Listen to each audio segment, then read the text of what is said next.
here on earth. May the most precious blood of Christ, all his blood and wounds and agony, save us through the sorrowful and immaculate heart of Mary. Amen. Amen. Amen. Now the pledge. Pledge allegiance to the flag of the United States of America and to the republic for which it stands, one nation, under God, indivisible, liberty and justice for all.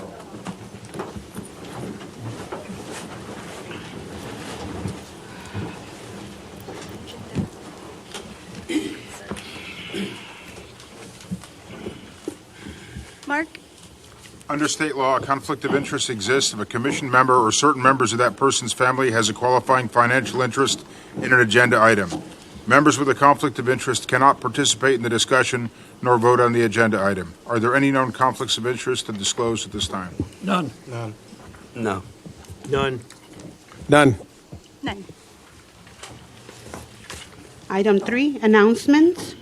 With respect to items not listed elsewhere on this agenda, the City Commission may report on items of community interest, including announcing community events, announcing employee or community recognitions. Item 3A, Mayor's announcements.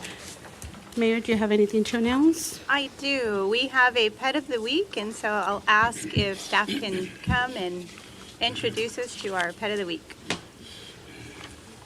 Is it pet of the week or pet of the... Pet of the month. Pet of the month. The 2 weeks. Okay. So we have Beethoven with us tonight. Beethoven is a 5-month-old. We really think he's just a Heinz 57 mix. He's an amazing little puppy. He's fully vaccinated. He's already been neutered. He is still currently learning how to walk on a leash. As with most puppies, training is involved. So he's still in that learning process, but he is a snuggle bug. He just loves people. He gets along with other animals. He's just an amazing little dog. We do expect him to be at least a medium to a large dog. So anybody with a fenced-in yard or that is very active, who's interested in him, we would love to welcome them to the Harlingen Animal Shelter. We are open 7 days a week from 1 to 6. But he's trying to get away right now. He's a little nervous, but it's little Beethoven. Okay. Wonderful. And so if you gave us the hours, what is the location for those that are watching at home? The location is at 1106 Markowski. And if anybody would like to call, they do have a large number of animals there. So if anybody would like to call and ask any questions, they're welcome to call at 956-216-5250. Awesome. And it looks like Beethoven really likes snuggles. He really is a snuggle bug, so he's a super sweet little puppy. So anybody interested in him or any of the other animals is welcome to stop by the shelter or call and ask questions. All right. Alexis, you need another addition to the family. Thank you, ladies. We appreciate it. Thank you. And that's all I have, Ms. Melinda. Okay, Mayor. Item 3B, City Manager's announcements. Mr. Gonzalez, do you have anything to announce? Yes, the only thing I have is that City Hall and all the city departments will be closed on Labor Day, Monday, September 2nd. That's all I have. Item 3C, City Commission member announcements. Commissioners, do you have anything to announce? I have nothing. I want to congratulate Harlingen's Park and Rec through Salud and Josiah Morano for hosting the first annual or the inaugural pickleball paddle battle. It was a fantastic event. I hope you guys had a chance to make it out there. It was really full. We had players from throughout the region. Saw a criminal defense attorney. I was like, all right, great. If someone dies, we got someone here to defend, right? But it was fantastic. In Parks and Rec, you guys did a phenomenal job. And then the other organization is the Harlingen Youth Sports Football League. I know in the past we've talked about wanting to make Harlingen a tournament city again, just like when we were kids. I remember going to a Royal Soccer at Victor Park. Javier, you've been doing a fantastic job. I went out to Vestal. They had 3 different organizations out there. Harlingen's teams did very well, and the park looked fantastic. So Javier, thank you so much, and congratulations to the Harlingen Youth Sports Football League. Awesome. I didn't make it to the pickleball because I didn't want to make everybody look bad. So. just saying. Yeah. Commissioner? Yes, Jamie Garcia, are you here? Please come to the podium. Jamie and I had an eventful Monday. He's an animal control person. And, they go pick up dogs, they go pick up cats, raccoons, possums, whatever. You think, okay, right. Monday, I'm glad my wife was not attacked, but 2 pit bulls ripped up one of my cats in the front yard.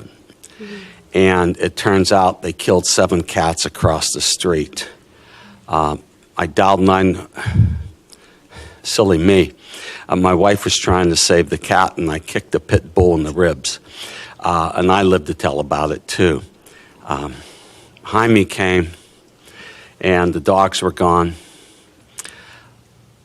In a bit, the dogs came back looking for the hole in the fence that they came through.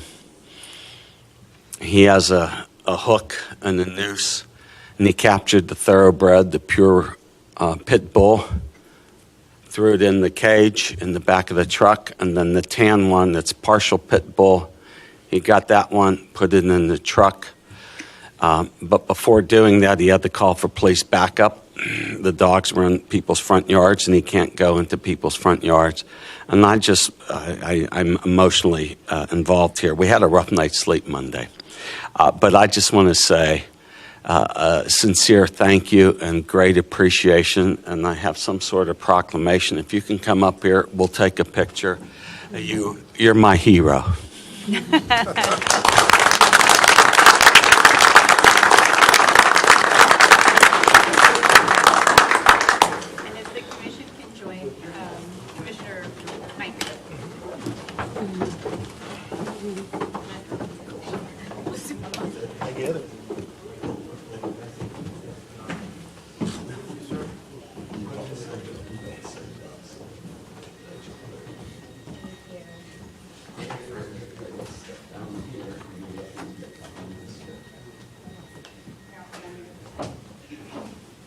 So this is a proclamation, a recognition to Jamie Garcia. This is in recognition of your outstanding bravery, hard work, and unwavering dedication as your role as an animal control officer. Your exceptional response to a call involving the vicious animal demonstrated not only your courage, but your commitment to the safety and well-being of our community. Your actions serve as an inspiring example of the vital work done by animal control officers, and we're deeply grateful for you for your continued service. Your dedication and bravery are truly commendable, and Mayor Luis Sepulveda has signed this. And once again, there you go. Here, hold that. We're going to take a picture.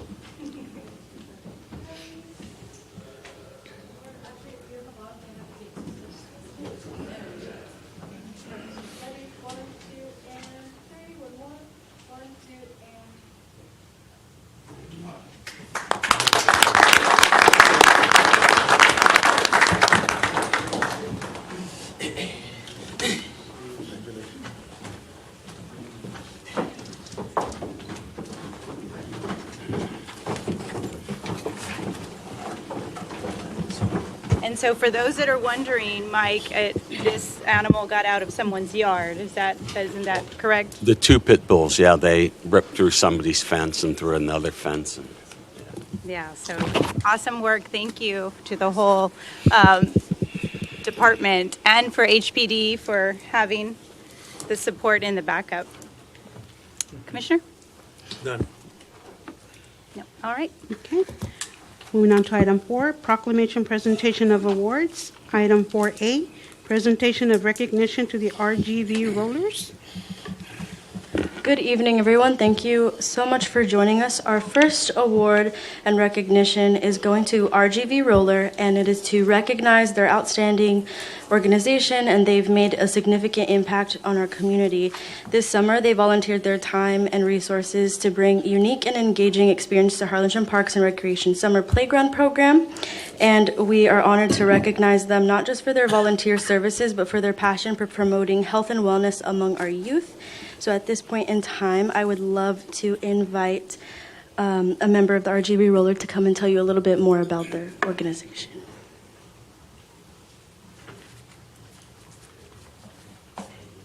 Okay.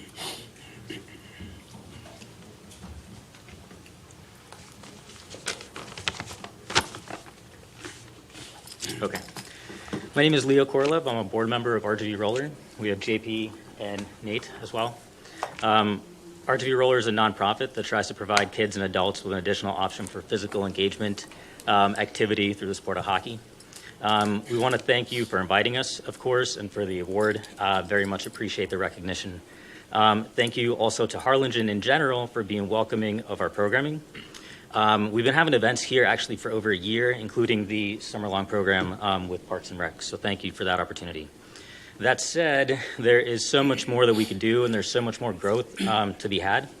So we look forward to growing our footprint in Harlingen, and we're exploring options for a permanent and a consistent place to play. You might not think of hockey when you think of the Valley, but Harlingen specifically has a long history of roller hockey, and we just want to bring some of that back. Please don't hesitate to reach out with any ideas, suggestions, anything at all. Any one of us would love to talk to you individually, collectively, tell you all about us, see if there's what we can do to grow the sport here. Thank you. Awesome. Cool.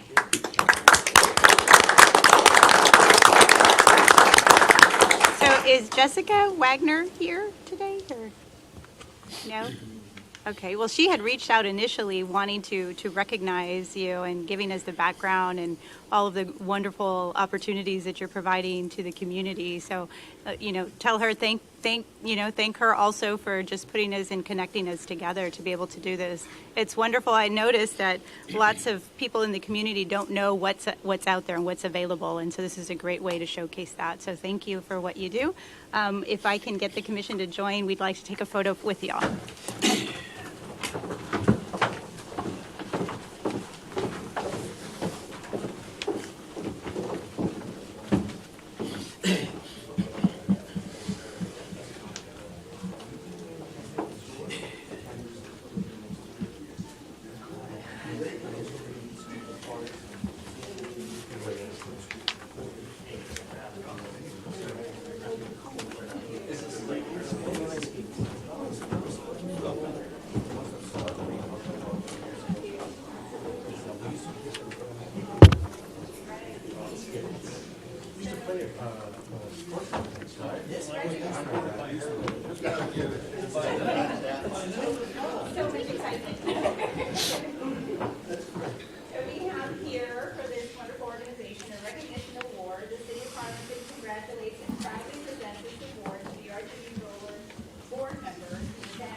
Rob Dixon and Edward Villanueva. We are truly grateful for your dedication and volunteering your time for our youth, and this is presented on this day, 21st day of August 2024. Thank you for all your support our community.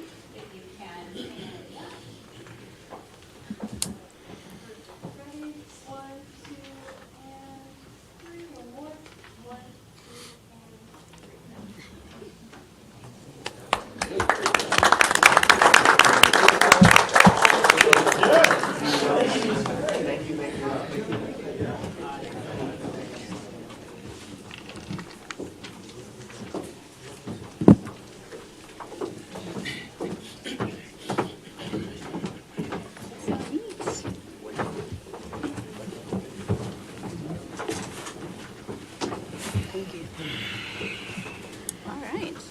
Moving right along. Okay. Item 4B, Mayor's Business of the Month, Bicycle World, RGV. So as you know, Mayor's Business of the Month has been happening since September of 23 last year, and we love being able to tell you about local businesses every month. So before I invite the owner up here to share more about his business, we have prepared a video for you. So Bicycle World is a 4-store location, Brownsville, Harlingen, McAllen, and just recently in Corpus Christi about 6-7 years ago at this point. We specialize in quite a few things here. Obviously selling bikes, we have all kinds of range of bikes for all the different types of sports that you'd want to do, whether it's road cycling, mountain biking. We sell trikes, for those that may not be able to ride a two-wheeled bike, kids' bikes. We also specialize in servicing these bikes as well. So you can come in, you don't need to make an appointment, you just come in, you drop the bike off, we'll write you up a ticket, and depending on what the issue is, we'll call you with the estimate, we'll do some of the repairs on the bike for you. We also specialize in putting on events. We're extremely active in the community. All proceeds from any event we go to go back into the community. We're just always trying to give back to the community because, the city of Harlingen and just the Valley in general has been extremely good to us. We're extremely blessed. I would recommend absolutely coming in. Don't need to make an appointment for that either. Our staff are super knowledgeable. They're super friendly and warm and welcoming. We'll go and ask you a bunch of questions, see what are you wanting to do with it. Is this something you want to do maybe once a week for an hour? Are you looking to be an enthusiast? And so kind of from there, then we'll go and look around now let's go look at budget or the style of the bike. And so we'll let you actually test ride the bikes in the parking lot so you can kind of get an idea. If that's something you like. And then we even have test bikes. So we can go and loan you something that's a little sportier if you're like, hey, I don't know if I want to jump into something like this, but I don't know how to tell. I don't want to go and make a large investment on something and I like it. Well, hey, go take this mountain bike out. Go and take it to our trail system. You can join us in one of our Saturday group rides, and we'll just always have a way to accommodate you if you're looking for, something specific. I just want to thank the city of Harlingen. Yeah, thank you guys for this opportunity to do this. This is really special for me and my family. I know my dad, he passed away a few years ago. He would totally be, absolutely stoked for, to be able to have had this honor to be, Business of the Month. So we really appreciate that. And City of Harlingen, it's been really great to us. So thank you.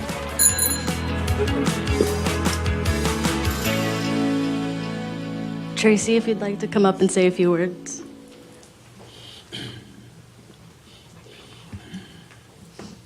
Sorry, a little emotional every time. I bring up my dad with something like this, it gets kind of hard. Mayor Sepulveda, city commissioners, Gabe, Javier, thank you all so much for this opportunity. This is absolutely a big blessing for us. Never would have thought something like this could happen. So we're between the Bicycle World family, my mom, my brother, we're absolutely over the moon for being awarded such a prestigious honor. 47 years ago, my dad, an immigrant from the Bahamas, and my mom, a Harlingen native, born Bicycle World about 2 blocks down the street from here. And for 47 years, we've been super active in the community. We love the city of Harlingen. We love the Valley. We're not going anywhere. We're absolutely enthralled to do this, and we're going to continue to put back into the community here and serve Harlingen, the Valley, as best we can. So thank you all for such a prestigious honor, and looking forward to working with you all. We're putting on more events and just making the city of Harlingen a better place. So thank you all very much. Appreciate it.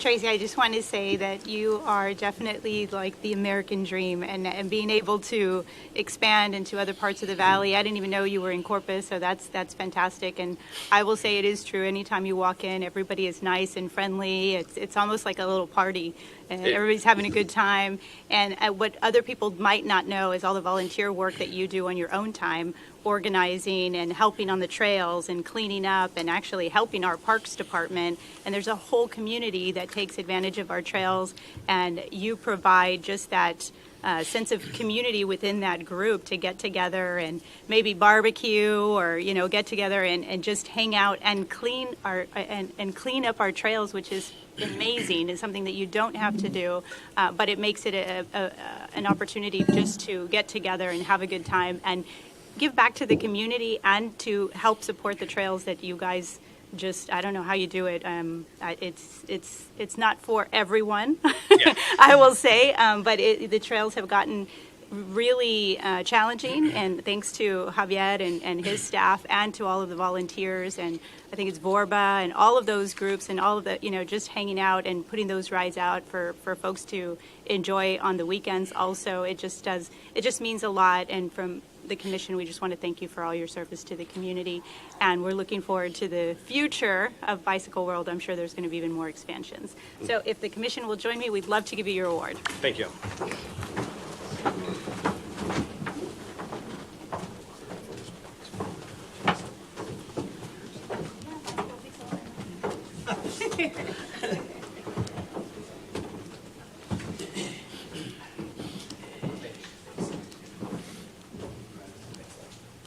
your staff is fantastic. They kind of go in. These are great.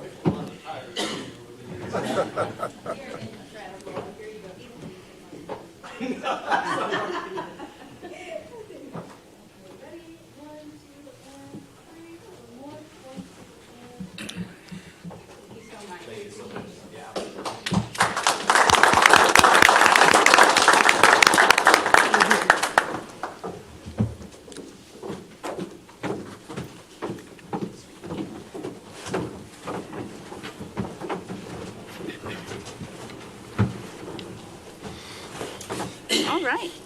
Next, we have item 4C, recognition of the Harlingen Charter Review Committee members. So our next recognition is going to the Charter Review members and their dedication and service to our city. And so to tell you a little bit more about what they do, I will invite a member up here to say a few words. I don't know. And that- which member will that be? I think that's you, Don.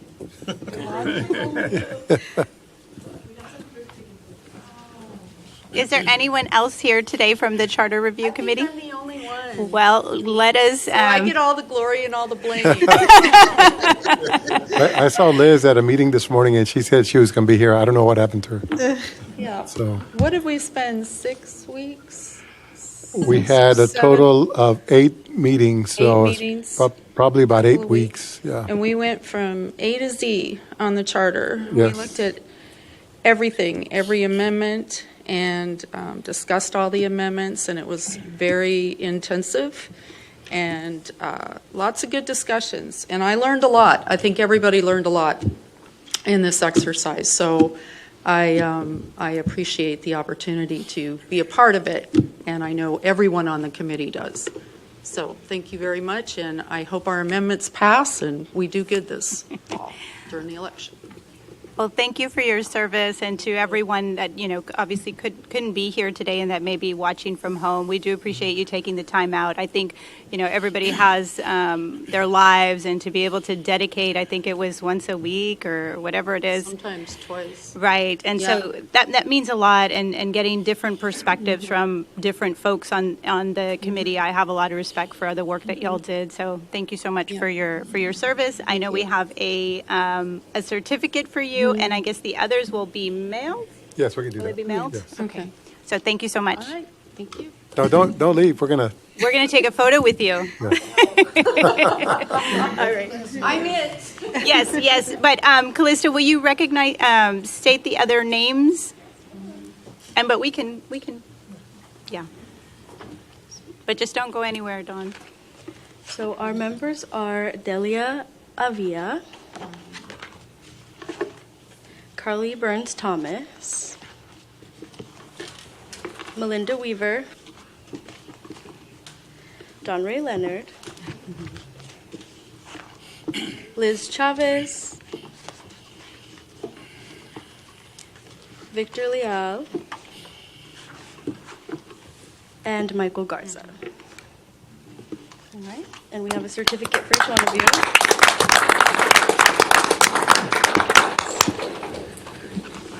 Let me find yours again.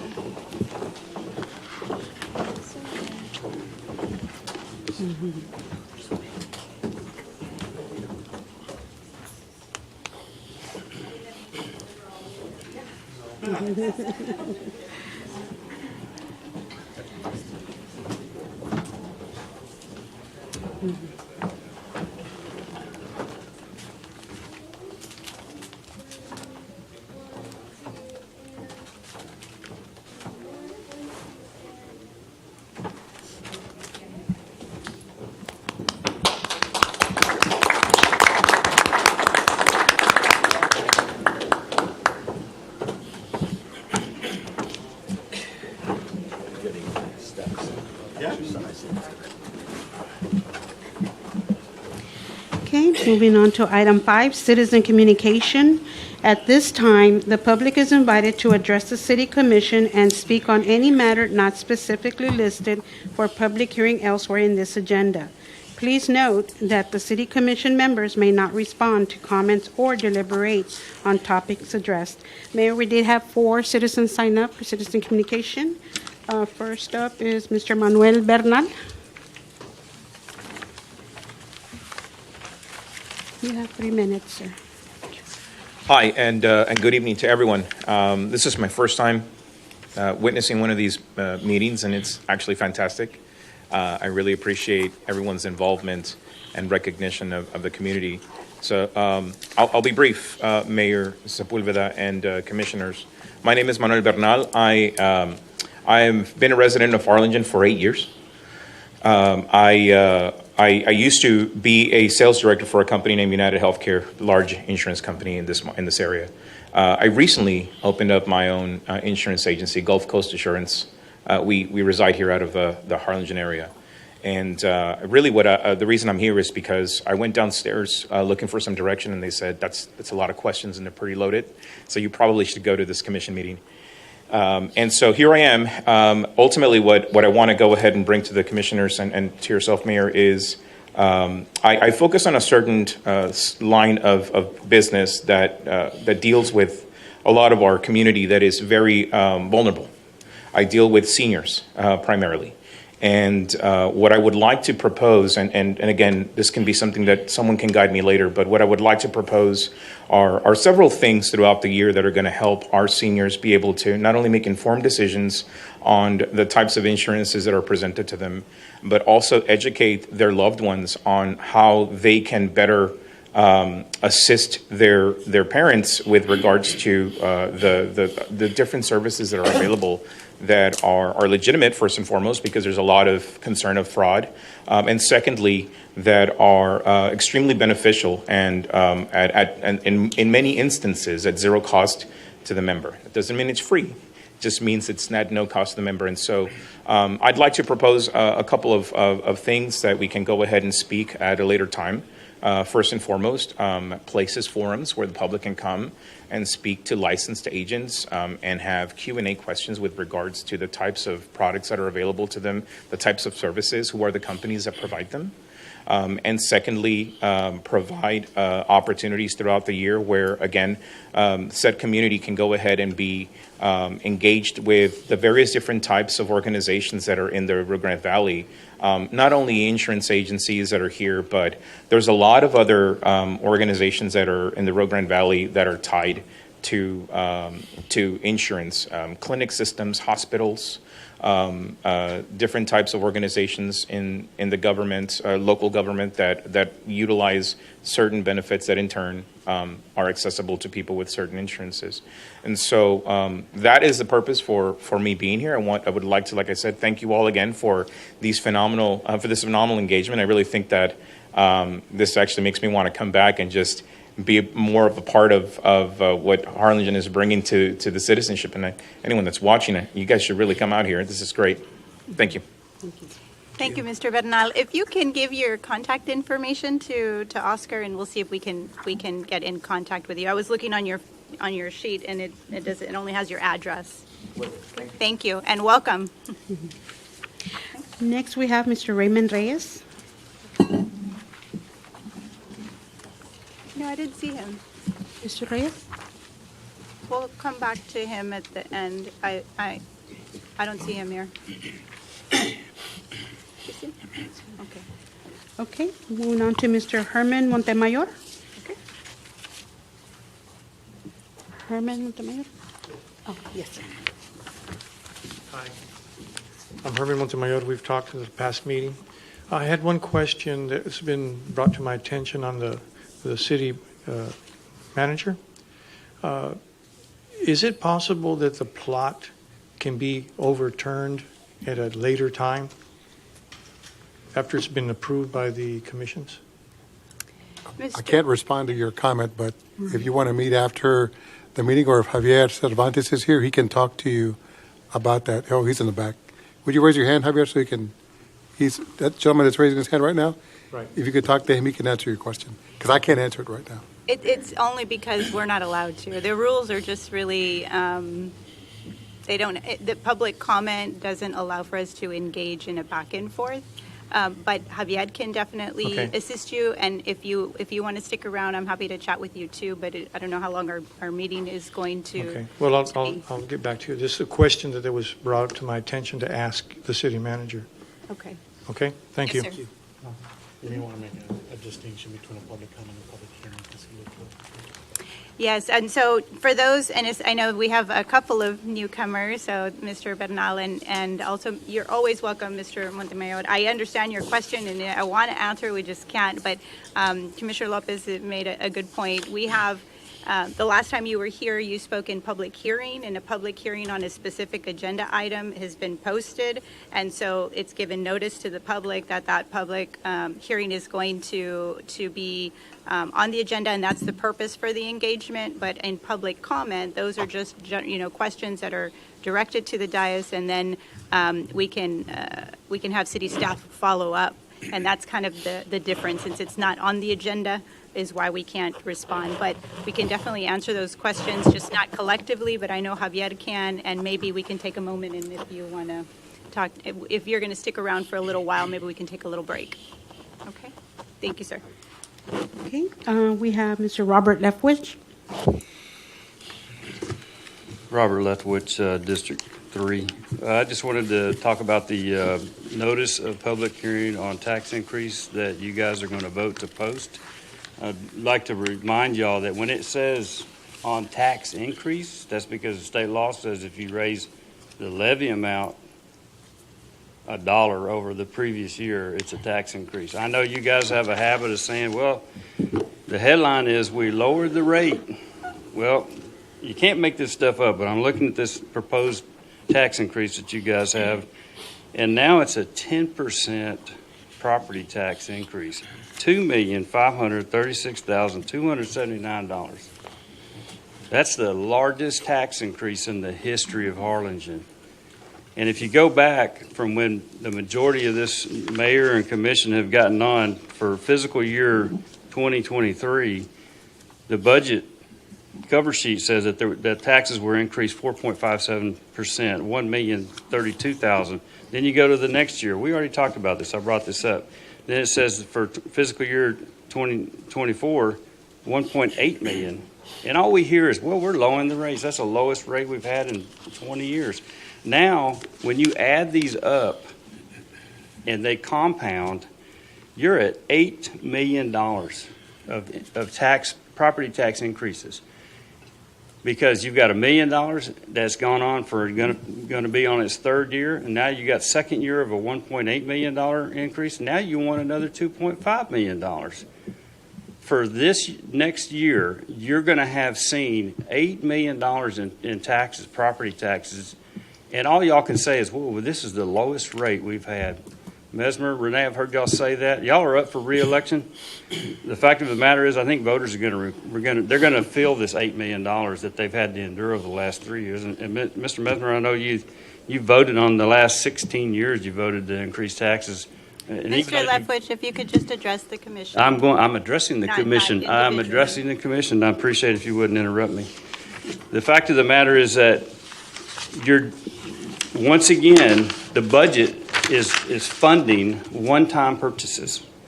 You're giving taxpayers a perpetual tax to cover one-time purchases. A fire truck or paving equipment, you've got $8 million in outlays, but you've got $4 million. You want another $2.5 million in property taxes. We already heard from the finance director about the finance report on the interest income. Now it's an interest income of $1 million a quarter. That's something that we've never had in the city because the interest rates are 5%. They're not 0.5%. Sales tax numbers are up, right? We talked about the 266 days in the fund balance when the auditor says you only need 90 days. Time is up, Mr. Leftwich. Thank you, Mr. Leftwich. Do you want me to call on Mr. Reyes again? Raymond Reyes? Mr. Reyes is he outside? Mr. Reyes, outside? Okay. All right. Okay. And so for those that are also visiting us for the first time and learning how public comment works, As you saw, we are not able to engage, but it doesn't mean that necessarily everything that is coming from the podium is accurate or true or fact. It is just public comment, and we're unable to engage in a back and forth. So thank you. Next. Moving on to item 6, approval of minutes. Item 6A, special meeting of July 18th, 2024. And 6B, special meeting of August 12th, 2024. Is there any amendments to the minutes? I sent my amendments to the city secretary earlier today, so I'll make a motion to approve them, both minutes, subject to those amendments. Is there a second? Second. All those in favor say aye. Aye. Opposed? Motion carries. Item 7, consent agenda. No discussion is anticipated on any of the items in this section because they are routine business, were included in the budget adoption process, or have been previously discussed as a staff report or discussion item. These items will be considered collectively by a single vote unless a commission member requests an item be removed from the consent agenda. Is there anything to be removed from the consent agenda? If not, is there a motion to approve items 7A through F? Motion to approve. Second. All those in favor say aye. Aye. Opposed? Motion carries. Okay, next we have item 8, staff reports and other discussion items. Items in this section are not expected to require action by the City Commission and are generally for information only. However, any item listed in this section may become an action item with the request of the mayor or after the request of any 2 commission members or the city manager. Item 8A, city manager's report. I don't have anything to report today, thank you. Okay, moving on to item B, staff reports. We have none. Let's go back. Why don't you tell them the good news about the downtown and the parks? Oh, okay. At the meeting prior, we had the commission approve a selection of Freese and Nichols for the compilation of the comprehensive plan, and they added the parking study downtown, the downtown improvement district renovation project, and the parks plans. And the original quote that came back from the consultant was about $620,000. Through a series of negotiations, we were able to bring that down to about $420,000. So they should be starting pretty soon. The comp plan is going to be on hold until we can get the release from GLO to go forward, but the parks plan, the DID renovation, and the DID parking study will go ahead and proceed. But not just DIT, it's the downtown area. Yeah, the downtown, yeah, the downtown improvement district. So, Item 8B, staff reports. We have no reports to disclose at this time. Okay, so we'll move on to item C, presentation of the South Texas Emergency Care Quarterly Report by Mackenzie Curl and Abel Villarreal. Mayor and Commission and Amanda, good evening. Pleasure to be here. Glad to see you folks. I have brought with me a couple of folks. We've wanted to make this presentation to the Commission for some time, actually before COVID, but the wheels fell off the wagon, as we know, during COVID, and things are finally coming back together, although I will tell you the number of COVID patients we're seeing is going up, even this past week here in Harlingen. The presentation this evening is on a very important community project called the Community Paramedicine Program, and this is a program EMS has evolved over the years.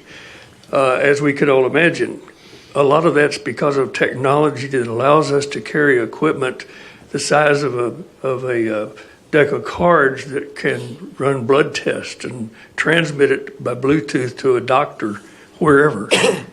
Even a Winter Texan, we could transmit it back home to wherever their home is. But we have with us this evening, where are we? Mackenzie Curl. Mackenzie, we stole Mackenzie from the UTRGV. She has a master's in public health. She's the coordinator of the Community Healthcare Community Paramedicine Program. And Abel Villarreal is a nationally certified community health paramedic. And you've got 2 or 3, 4 on your staff? Two. Two. Good. Actually, I thought Pete was. Oh, yeah, Pete. So 3 or 4 on the staff, and it just amazes me the things that we're finding in people's homes and things they're able to do for our citizens now, mostly for the elderly and the sick. So Mackenzie?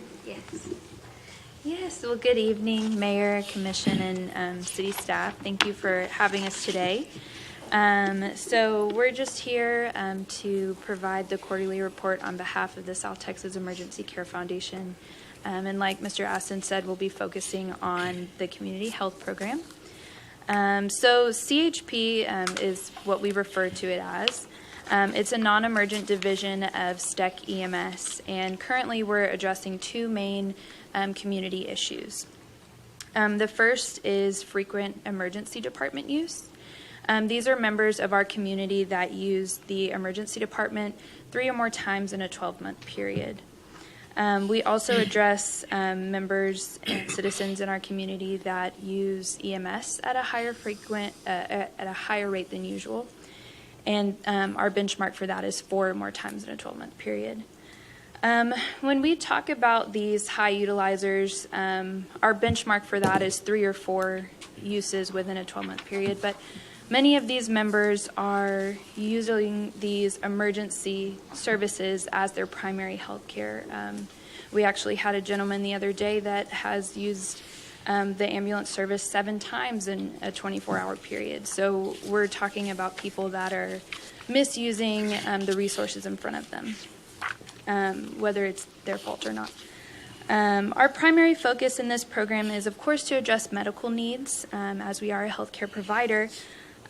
We do it in the patient's homes, but we also address non-medical drivers of health. And long story short, essentially, we do look at social needs, because if our community members can't pay their light bill or their rent, they're not going to afford their medication, and the vicious cycle happens over again, and they're going to go back to the emergency department. So this is a program we've had for, it's been live for about 4 years now. So it's very important to us because we are a medically underserved region, Cameron County is. And so using our resources that we do have is crucial. So our overall goal is to alleviate some of that stress that high utilizers can put on the EMS system, but also our local healthcare system. Superutilization can increase our ambulance wait times, our ER wait times, and it can cause hospital overcrowding. So those are the big overarching problems that we're trying to slowly chip away at with this program. So with our program specifically, when we look at our patients that we've enrolled and we've graduated, after we see them, our patients have had a reduction in emergency department use of 36%, so we're very happy about that. And our graduated patients have also had a reduction in EMS use by 52%. So that means their use before us and then after our program. So we look at before and after. So we've had some great success. It's a very time-intensive program. We're in these people's homes. We're working with them one-on-one. And we're addressing dynamic needs. But we make significant impacts in their personal lives. We're not, solving world issues or finding the cure to cancer, but to these people, those changes are life-changing. So we do hope to continue expanding this program and serving more citizens across Harlingen and Cameron County. I also wanted to talk about some of the other programs that we have with STEC. That kind of also fall into CHP. Of course, the program itself is our main work, but we did get a grant recently to establish a child safety seat program. We established this initiative because our medics on the street are often witness to the horrific results of children not being restrained in car seats properly, or not even having car seats. They see that day in, day out. So we really wanted to step in and kind of make a difference. So we have 2 staff members that are certified child passenger safety seat technicians. We've been doing that work. It's new. We started that this year. So far, we've inspected 25 seats, so that's 25 kids that are safer on the road, which is a big deal for us. And 16 of those inspections actually resulted in us providing a free car seat to those families. We've established our program also as a resource for the hospitals. So when there's a baby born at Harlingen Medical or Valley Baptist and they don't have a car seat to go home in, they give us a call and we'll go meet them at the hospital. We'll teach the parent how to install the seat and we'll provide that for them to take their child home safely. We've also hosted 2 community events. I know Chief Custer was here earlier. We worked with Harlingen Police Department back in May, and that was a great event. We had another one in San Benito in July that we had some good success with. And I want to thank Harlingen Police Department for their partnership. We're expecting to do another event with them in September. So that's been really great to kind of come together, compile our resources, and make an impact on our community where we can. So we're very thankful for them and Sergeant Carmona, who we work closely with. And then lastly, we have reintroduced our Baramedic program, which is just a fun program. It's very lighthearted. Essentially what we've done is we've put plush animals in our ambulances. It's not the most essential item on the ambulance, but it sure does make a difference. This program actually dates back to the 1980s for STEC. We used to do it back in the day, and we brought it back. Bonham Elementary had a bunch of kiddos that banded together and got some donations of plush toys that they donated to us. So we give those out to our pediatric patients. It just kind of helps to alleviate some of the stress and anxiety of a 911 call. So that's been really great as well. It's been really good for our children and our families. And actually, one of our medics came by the other day and said that they were transporting a dementia patient and that they gave the stuffed animal to the dementia patient and she held it the whole time. So it's even helping some of our senior citizens. But yeah, that's all I have for today. Do y'all have any questions or comments? I think that stuff's fantastic. I just saw a video, unfortunately, like on Facebook or Instagram. There's a car accident. It was a Jeep. And 2 kids, like the video starts and the 2 kids are on the road, right? Like they're getting up. They look dazed, but it just blew my mind. I have a 2-year-old and a 1-year-old. And you mentioned going to the hospital. I remember trying to figure out the car seat the first time. And so you guys are doing God's work. Thank you so, so much. And it's insane, yeah. I was just having a conversation recently about how STEC and police officers, unfortunately, you guys come to some pretty gnarly scenes, and children survive those things. And so the plush animals, everything you guys are doing, just give it up. It's all fantastic. Thank you very much. Thank you. We appreciate it. Yeah, I just echo what Commissioner Lopez said. Y'all are amazing. I think I don't know how many times I talk to Bill, and I tell him all the time how great y'all are, and just as a not just the mayor, but the resident of Harlingen, and knowing you're there makes me feel confident that my elderly parents, or not my mom anymore, but my dad that we still have, I know that the paramedics have taken him to the emergency room. I'm just intimately involved in how our life changes once we have elderly parents, and how important healthcare is, and how important it is to have quality care, and what you do to ensure that elderly patients are not going into the emergency room.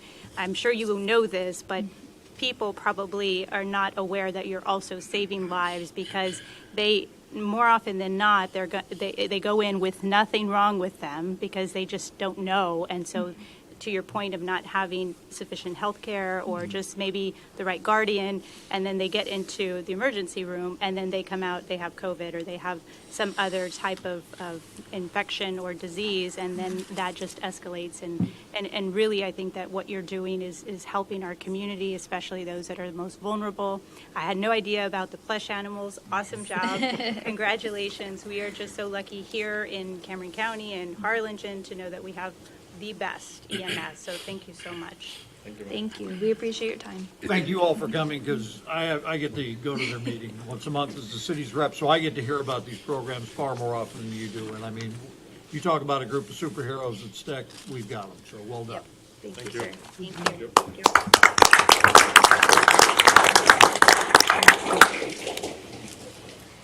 Okay, moving on to item 9, public hearings. At this time, the mayor will invite members of the public who have filled out the public hearing and the citizen communication form to address each item listed in this section. Please limit your comments to the topic of that public hearing.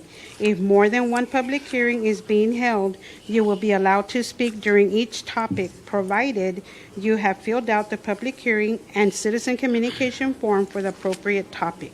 If you are signed up for 2 or more public hearings, you will be limited to 5 minutes for all topics. Mayor, we have no public hearings to disclose for this meeting. Okay, let me just run through this really quick for the record.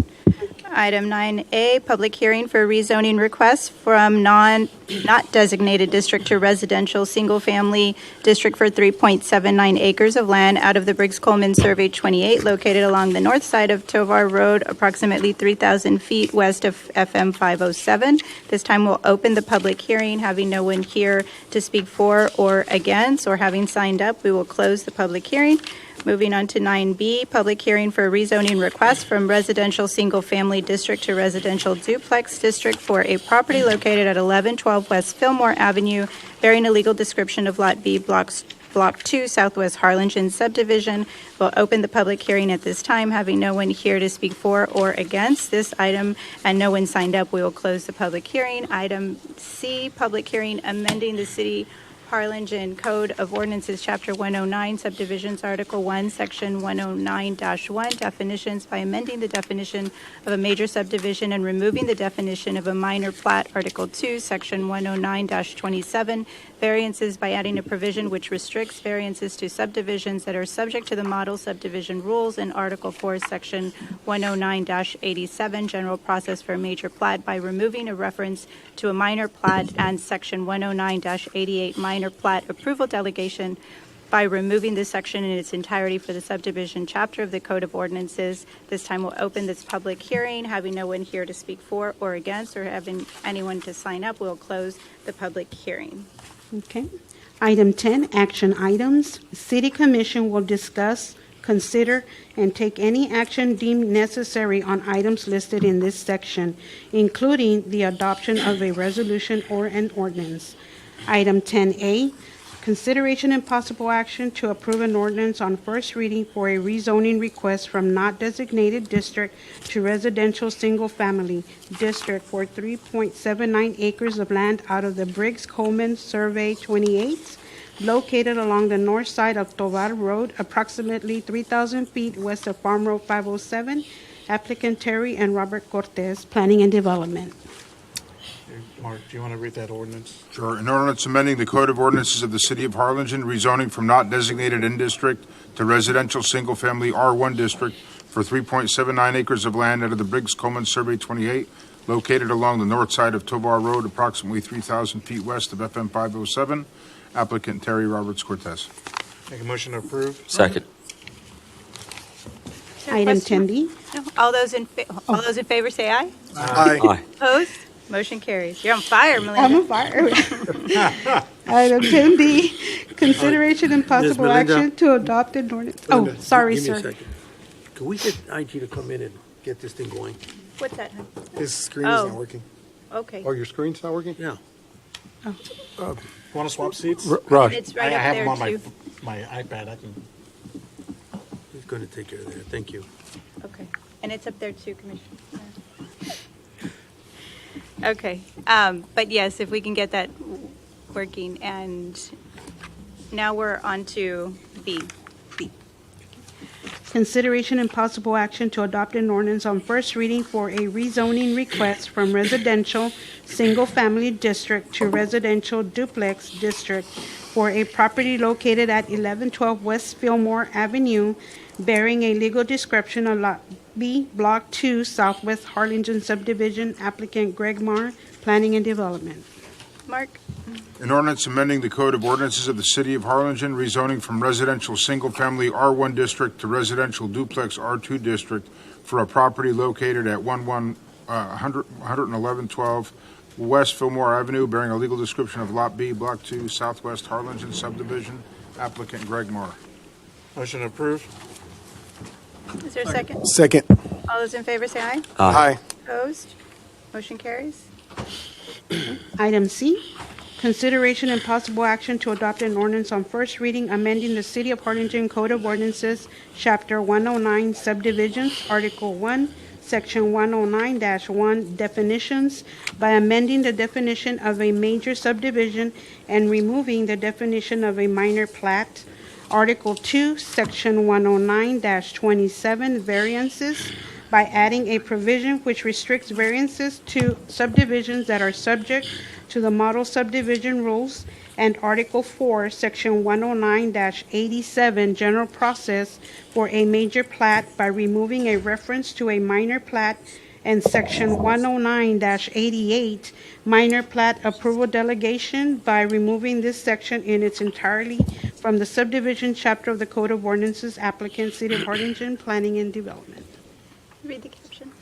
An ordinance amending the City of Harlingen Code of Ordinances, Chapter 109 Subdivisions, Article 1, Section 109-1, Definitions by amending the definition of a major subdivision and removing the definition of a minor plat. Article 2, Section 109-27, Variances by adding a provision which restricts variances to subdivisions that are subject to the model subdivision rules. And Article 4, Section 109-87, General Processes for a major plat by removing any reference to a minor plat. And Section 109-88, Minor Plat Approval Delegation by removing this section in its entirety from the subdivision chapter of the Code of Ordinances, providing for publication and ordaining other matters related to the foregoing.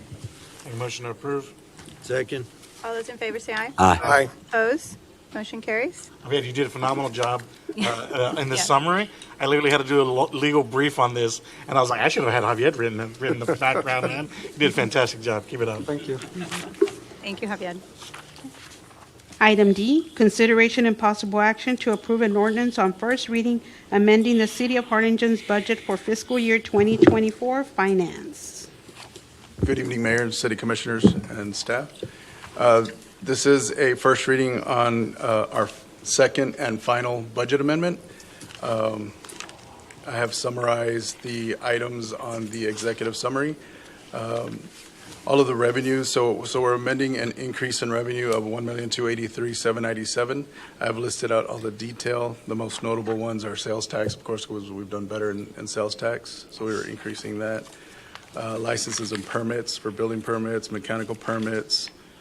We did have to reduce some of the franchise taxes that have not materialized. We're increasing fines and forfeitures in collection agency fees, which has an offsetting expenditure. Traffic fines and forfeitures have gone down. Some interest increases. Building permits are up 150,000. 150,000, yes, sir. Expenditures have also increased by $1,297,063, so that's kind of an offset with the increased revenue. There is a detail of all of the expenditures from the general fund. Some of the notable ones are the larger Dixieland Road and Lincoln Avenue traffic signals. The cost to work on the shuffleboards for the community center is in here for $266,000. Work on the soccer complex is in here for $285,000. And then the only expense that will not be undertaken this fiscal year is the grounds for the city commission authorized hiring 3 parks employees, but the equipment that they need was not included in that, so we included in this budget amendment for 163. So that'll be something that we'll get ready to purchase to use for next budget year whenever we hire those employees. That is correct. For the Parks Department. Excuse me. What's that on the 266 and 285? Is that going to be on this Yes. upcoming budget? It's on this budget, it's this fiscal year. So those are the pickleball courts at Yeah. the community center. Yes. And then the other one was, you said it. Soccer complex. Soccer complex. You're right. For the And what is it at the soccer complex? replacing the irrigation system. Yeah, the sprinkler system's real bad because they're pumping out the pond. Right, we're using effluent, and all the buildup got just too much that we couldn't clean it, so we have to replace everything. And we're going to use clean water, so we're not going to have this issue. Potable water, yes. And then the other is the ground equipment for the ground crew for the parks that's in next year's budget. So that 163 is for next year? Yes. Well, no, it's for the crew that's going to be coming on board next fiscal year. But we didn't include the equipment in next year's proposed budget that we're going to talk about later, so we included it here. That's the only expenditure that we left out of the approved expenses for next fiscal year that we had to include here too. Otherwise, they're not going to have the truck and the equipment they need to. I'll make a motion to approve. He's got it. This is an ordinance, and so Mark. Yeah. An ordinance amending the revenue and expenditure budget for the city of Harlingen, Texas for fiscal year October 1, 2023 through September 30th, 2024, providing for publication of the caption of this ordinance and ordaining other matters related to the foregoing. And there's a motion by Commissioner Lopez. Is there a second? Second. All those in favor say aye. Aye. Opposed? Motion carries. Item E, consideration and possible action to approve an ordinance on first reading amending Chapter 18 Master Fee Schedule of the Harlingen Code of Ordinances by establishing fees for certain licenses, permits, and other services provided by the City of Harlingen as they relate to Chapter 36, Article 5, Division 2, providing for publication and ordaining other matters pertaining to the foregoing. Golf. You want to just go over what you're trying to do, Jeff, with the fee structure? The conference center room is what we're trying to do, is we're trying to increase the rate from $40 an hour to $50 an hour. For a resident, for a non-resident, it would go to $60 an hour, which is currently $40 and $50. So we're raising a $10 increase in the rate too. And this is done based on what the other city structures are that rent out, that we're trying to get more in the same price range as other buildings of equal size. Is that the only, I didn't have it in my, Yes, that's the only thing that's. okay, all right. Is there a motion? Motion. No, Yeah, caption. can you read the caption? Caption. An ordinance of the City of Harlingen amending Chapter 18, Master Fee Schedule of the Harlingen Code of Ordinances by establishing fees for certain licenses, permits, and other services provided by the City of Harlingen as they relate to Chapter 36, Article 5, Division 2, Tony Butler Golf Course, providing for publication and ordaining other matters related to the foregoing. Motion to approve. Second. All those in favor say aye. Aye. Aye. Thank y'all, Opposed? Commission. I just want to say, for all those that are running for office, I rented that space, and it was, obviously gave me good luck, so. So we expect at least 3 rentals from everybody hear this? before the election Yeah. for that space? Okay, good. That's in your, in your district. All right, moving on. Item F, discussion and possible action to approve an ordinance on second and final reading of the City of Harlingen, Texas, ordering a special election on proposed amendments to the Home Rule City Charter of the City of Harlingen to be held on November 5th, 2024, providing for the publication and posting of notice, proposing amendments to the Home Rule City Charter of the City of Harlingen. City Manager. Mayor, there was 2 subsequent ordinances that were sent out by email to the Mayor and Commission after this was sent out in Friday's packet. The changes were provided by the city attorney. So you should have that in your email. If you don't, we can get copies made for you. We received them on Monday. Yes, yes. Monday morning was the first, then Monday evening, late evening was the second. So, Mark, there was some, you want to just, Would you like me to go one by one and just very quickly? I don't know that that's Necessary? Did everybody read? Everybody read? Okay, basically, everybody read. there's no change to the substance, right? We made just a couple changes in terms of the order of the ordinances to improve flow, and basically consistency of the language. But I think the propositions are essentially the same. Just the typos and those Correct. kinds of things and order. Nothing substantive. All right, wonderful. So is there a motion to approve? You want to read caption? Yes. Yes.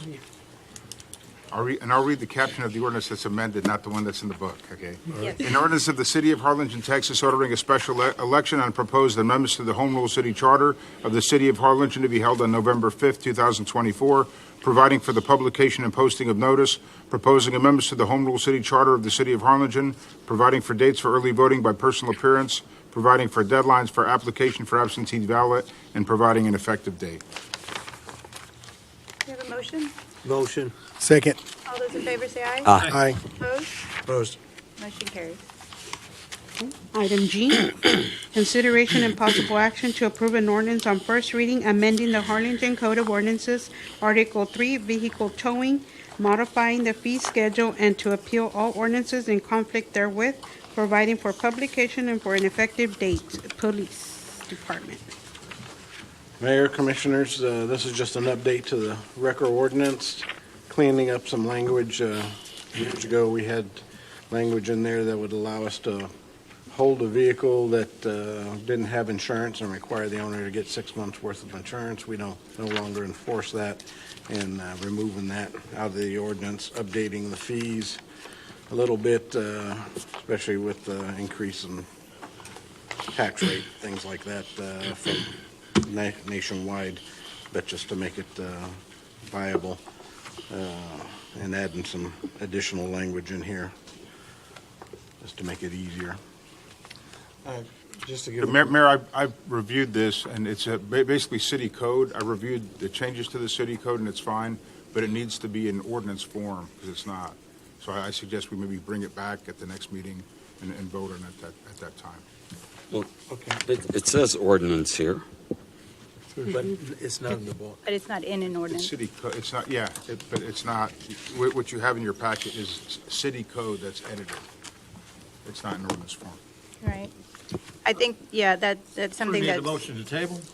Yeah, but we'll just bring it back at the next meeting and take it up. Take a So- motion to table it? Yeah, just real quick, if you don't mind, just a quick comment. Chief, I know, just for the commission, for you all to know, we had a meeting, the mayor and I, about a few months ago with the tow truck owners. They brought forward to us a few of their concerns. I'm happy that we're going to be able to table this. Thank you, Mark, for bringing this to our attention. I would just like, Chief, if we can share the draft with the tow truck drivers so we can get their input. They're the ones that, I don't want to have any unnecessary friction, or they say, hey, we messed up here, and we could have just all fixed it at one time. So if we can kind of share that. One question I did have is if you look at page 5, at one point, it's not that important, you don't have to look, but it's on page 5. It talks about how there's now going to be a maximum of 8 tow truck drivers or 8 tow truck companies on the list. I knew, it seemed that when I went, and just from, I imagine I didn't get every tow truck company in there, that we had more than eight tow truck companies. Is there a reason? Well, our understanding is we have 8 tow truck companies basically here, but several of them bought other records and used them under different names. Okay. Yeah, if you can, I remember that being a concern, right? So there's like one person, but he has, or she has like 8 tow truck companies all under her, but all different names, so that they can all get like 8 picks on the, what's it called? The rotation. The rotation, right? Right. Again, if we could just make sure that the tow truck company owners look at it, and if they have any changes that they want to make to it, proposals, and then we can bring it back. And if it's going to be a public hearing anyways, because it's an ordinance, right? Then we can hear from them at that time, so we can have that. It doesn't need a public hearing to change the fee structure. No, I understand that, but if we're going to change it from a policy to an ordinance, we're going to have 2 hearings, correct? it's already. Well, no, it's already in the code, so we're making You're the amending the ordinances ordinance, amending so- city code. You have to have 2 readings, but you don't have to have a public hearing.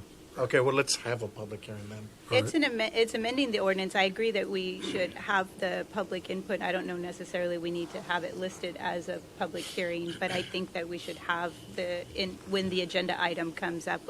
I see a lot of y'all here and just invite y'all to come back to participate in the conversation. Yeah, So even though it's not necessary, we should still have that participation. But a couple of things, and I'm glad you brought that up. It's something that I meant to tell the chief, but I forgot. Can we make sure that whatever the number is not going to kick anybody off that is currently servicing Harlingen?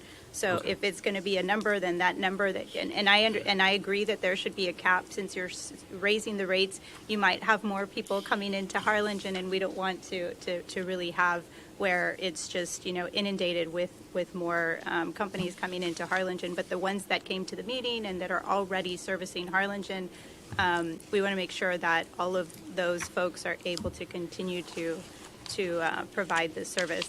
Absolutely. We didn't intend to kick anybody out. Right, and that was when we talked, and we wanted to make sure that everybody, it wasn't included, and I don't know what that number is, but let's just make sure that everybody's included.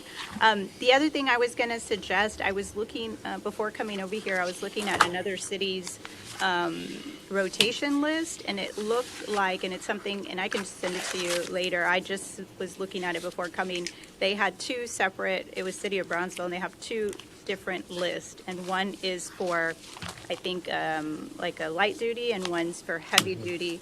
And so the heavy duty requires a specific equipment for you to have, because I think the goal is to make sure that if there's a wreck or there's some, something going on, that we can clear the streets. And so that second list, or the heavy tow list, would make sure that everybody that's on that rotation has the proper equipment to service these big types of accidents. So maybe that's something that we could do to kind of just for efficiency. So if it's something that's a simple tow and everyone, they might be on both lists, I don't know, but maybe it's something that we can talk to Brownsville, see how it works for them. I know that, or at least I've been told that over there it's a little different because it's like one provider per day. I don't know if you know about that, but like if they have one company, then they're on for 24 hours. I don't know if that's something that Harlingen wants to do, but surely the different list, I think, might be easier for the department to say, okay, it's this kind of accident, we go to this list, and if it's this type, or if it's just nobody has insurance or something Currently, like that. that's not an issue for us. We only have one that has heavy wreckers. So then you're able to distinguish Right. within the same rotation list. Okay. I thought we agreed to include that particular type of tow in the rate structure. It's in there. It's in there? Right. Okay. And that's my last point, is in the rate structure, it says maximum rates for wrecker service. In there, it says the section set out in Chapter 18 fee schedule. Is that an attachment here, or where do I find that? It's the last sheet on that. It's at the Yeah, very very end. last I didn't see it then. But I did go over that with the chief. It Oh, doesn't mirror what's online, so there's some, it's not accurate. Okay, so yeah, if we can update that then. But yeah, perfect. If we can get it to the companies, they can look at it. Chief, I really, really want to thank you guys for this. I know that the policy work is never the funnest work, unless you're me, right? But thank you very much for you and what's his name? I always forget. Motorcycle Cop. Carmona. Carmona, yeah, Carmona, for all of y'all's work. Thank you very much. Big Just props as to an- Carmona today. Everybody's thanking him. Yeah. Just as an FYI, I was at that meeting too that you All had. And you too, Gabe. Thank you very much. And one other thing, Chief, just I didn't tell you, is just let's make sure that, and this is something maybe Mark can help, that we are not overstepping. And if the state has certain fees that we're not under, I mean, I don't think we can to say, well, you have to charge this if the state has a specific fee. And you I can think help them with we that. went to the max, right? Is that Well, what we did? what I was looking at was the storage fees so TDLR has specific storage fees that you charge per day. And so I think ours are less or something, yes, something like that. Let's see. And so we don't want to have our ordinance conflict with what theirs is. I think they said it, and it's like a minor difference. I think it was $20 storage per day, but they have it listed at $22.85. So I think it needs to mirror what they have there, or something just to collaborate with Mark on. Will do. All right, thank you. Thanks, Chief. So there was a motion to table, and we can bring it to the next meeting? Mark, can we just pass? Because We could pass through first reading and then just put it in ordinance form for the. yeah, because it's going to be brought back as an ordinance. Yeah. Form. I mean, Correct, We're doing yeah. changing the caption, the substance of the code is. So it'll still need the two readings, so it just passed. Yeah. Okay. We had a first, but I don't have a second. I have a. No, No, it's, we it's, passed. yeah. Okay. So we want to thank all of the folks coming out. We appreciate you coming out to hear what we were going to do, but we will be bringing it back most likely at the next meeting. And so I'm sure that the department will let y'all know so that you can come back and give your input. And definitely you feel free to send any comments to Gabe, I guess, or where do you want those, Gabe? No, the chief. To the chief, all right, yes. And then he'll make it our way. All right, thank you. All right, moving on. Okay. Item H, consideration and possible action to approve an ordinance on first reading amending the Harlingen Code of Ordinances, Chapter 48, Division 4, Sections 48 through 144 and 48 through 145, Contingency and Emergency Water Management Plan, establishing an effective date and providing for publication and ordaining other matters related to the foregoing Harlingen Waterworks. Mark, you want to read it? An ordinance of the City of Harlingen, Texas, amending Chapter 8, Division 4, Sections 48, 144, and 48, 145 of the Harlingen City Code as amended to amend drought contingency and emergency water management plan, establishing an effective date and providing for publication and ordaining other matters related to the foregoing. Motion to approve. Second. All those in favor say aye. Aye. Opposed? Motion carries. And at this time, folks, at 6:51 PM, we're going to take just a 2-minute break, and we'll be right back. We're going to do the rest. Hopefully it's more than two. Okay. Okay, 5 minutes. Can someone talk to Mr.? Yeah, I'm going to go talk to him right now.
this. Oh.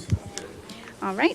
The time is now 7:04 p.m., and we are back in open session. Moving on, Melinda. Okay, moving on to item 10I, consideration and possible action to approve an ordinance on first reading to promote community engagement and accessibility through the requirement of an annual comprehensive town halls, district-specific town halls, and the publication of contact information for the mayor and city commissioners. I know we'll probably have some discussion, but can you read the caption? An ordinance to promote community engagement and accessibility through the requirement of annual comprehensive town halls, district-specific town halls, and the publication of contact information for the mayor and city commissioners. So on this ordinance, I got with Mark because over the course of the Charter Review Committee meetings, there was lots of requests for community engagement and town halls and just being more involved with the community. And I know that they had mentioned wanting to have this in the charter, but then legal kind of, and I think it was maybe city management too, said this is more for policy, more to be in terms of an ordinance instead of in the charter. And so to kind of honor those requests, I put this together with Mark, but I am open to any kind of discussion or questions or trying to improve it. I'll open it now if anyone has any questions. I said let's go forward and let's go and improve it. I think this is a great thing. This is going to hold us accountable to the residents of our district, and I'm always in favor when we get to talk to the people one-on-one. So I think this is awesome. I think it's great. Okay. Yeah, I'm in favor of it as well. There's just a couple of, as it is with me, just there's sorry, bro. Implementation questions I had.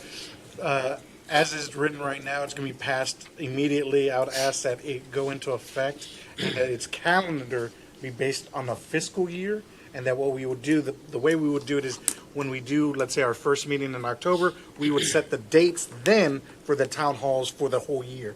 Because right now it has like 30 days. I think it's better if we just have it set it up at the beginning. Looking at 1.01, I think for you guys to consider maybe a little tighter language, because I read it and I was like, isn't that what we do at city commission meetings anyways at 1.01? I know that when the mayor first introduced this idea, she called them listening sessions, and I really like that, and maybe we tweak 1.01 to be more geared towards that. And then if you look at 4.02, that's when it talks about interpreters. I remember when we did our waterworks meeting there at the convention center, I had a constituent that,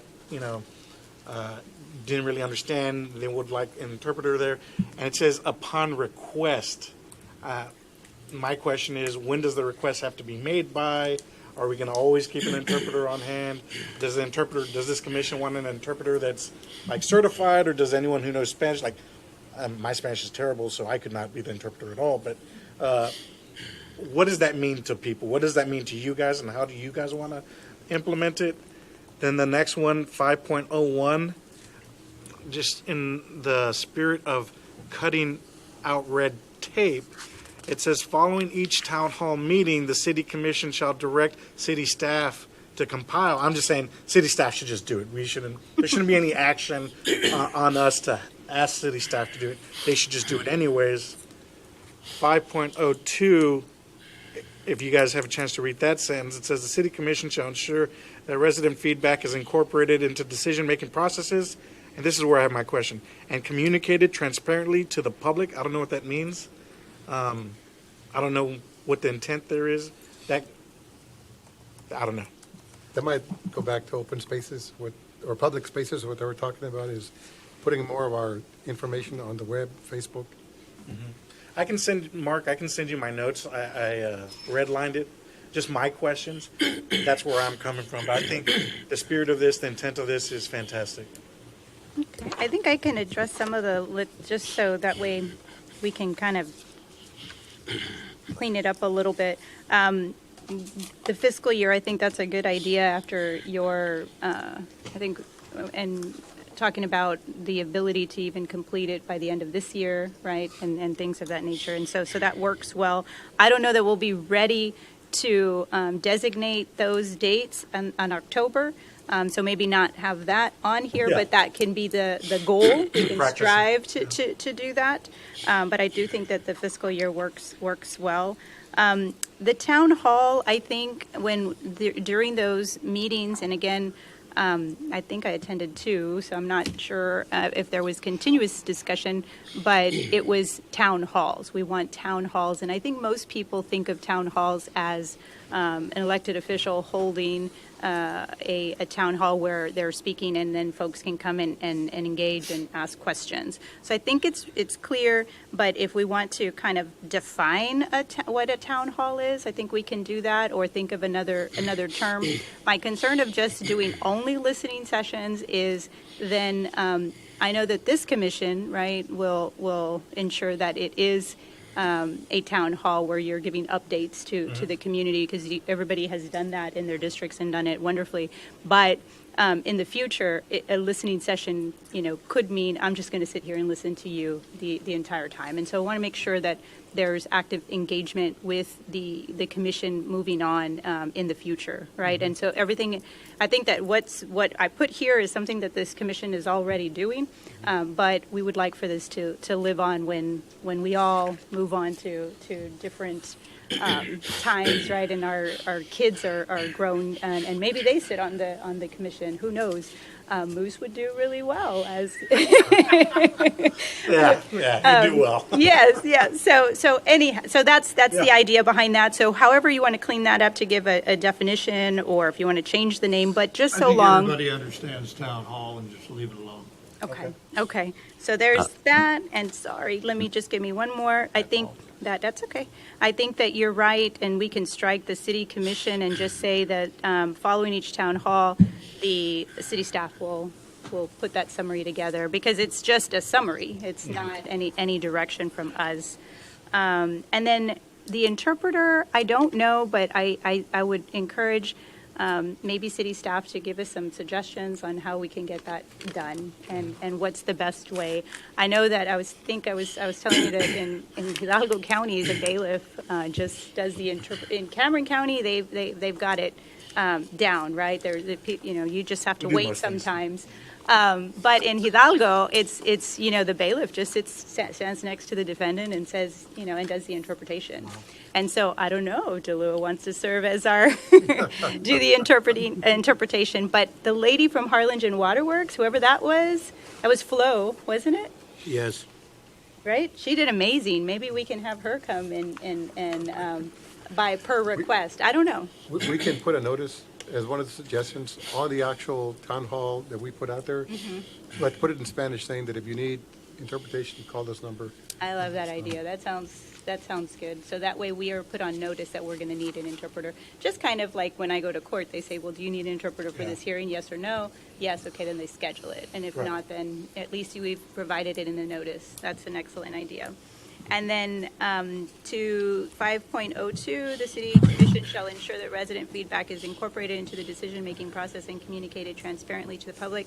When I wrote this, I was thinking that I think it is important that when we are making any type of changes and introducing an ordinance or a policy, that we say this came from our town hall meeting. And we've already done that again. It's something that I think Ford did when we did our very first town hall meeting. You said, well, we learned that there was speeding and there were some issues, and so we are putting this on the agenda because of this, so that people know that you are listening and you're acting on those requests. So that was really the purpose of that. And if I may say, you want to start this in October to start of the fiscal year. 3 of us are up in November, so it would be unfair for any of us to have a town hall prior to an election. And just removing politics from the equation, and it would be better than October, November, December, January. You 3 hold your town hall. So it's not close to election, so it doesn't look like the city is supporting certain candidates. Does that make sense? I don't know that I agree with that, because I don't want to say that on an election year, we don't want the, because, the three of us will be in 2025, and I would. Right, which is later this year then, or like in January, February, way before any election, so that nobody uses this as a city certified election campaign event. So you think we should just do a calendar year, starting in January, and then? No, we could do it fiscal year, but the three of us running in November, we should not have our town hall meeting till after the election. Yeah, you decide the date. You guys decide whatever date you want. Exactly. So I think that's exactly it, and because there will be 1 year where no one's running, and then every other year someone will be running. So what Daniel is proposing, we have our first meeting in October, and then your election is November 5th. Right? November 5th. So really, there's not enough time, because based on what we have stated here is that you need to give at least 30-day notice. So technically, we have our first meeting in October. You can't necessarily have your town hall until after the election anyway. So I think if changing it to what you have proposed ensures that doesn't happen. Yeah, I just don't want any politics in this. I just don't think we should have anything in December. Well, that's my. No one's gonna come. That's my point. I don't think that's going to happen, because you've got November, you have Thanksgiving, and I just don't want to micromanage and say, okay, well, District 1 has to have it on this month. District 2, I think we all are professionals and have families and jobs and all that stuff, and you should be able to kind of figure it out when it's best for each of you to hold it. And then the town hall, obviously, city staff does a great job in polling everybody to see that we can get it done collectively. But that should kind of ease those concerns, since it won't. There's no possibility, because we have our first meeting October, whatever it is, October 3rd, 4th, 5th, or whatever that date falls on. That works. Okay. Any other suggestions for Mark for the second reading? Nope. All right. Is there a motion? Motion. Second. All those in favor say aye. Aye. Opposed? Motion carries. Just so you know, Ford, out of all of the attorneys, I'm actually the easiest going on cleaning up language. No, Ford being things are simpler, whatever. I'm not even listening. Are you saying out of all the attorneys like me? Or? No, most attorneys, that's what I'm saying. Oh, okay. But I'm always shorter, sweet is better. But here, for some reason, I always go longer. All right.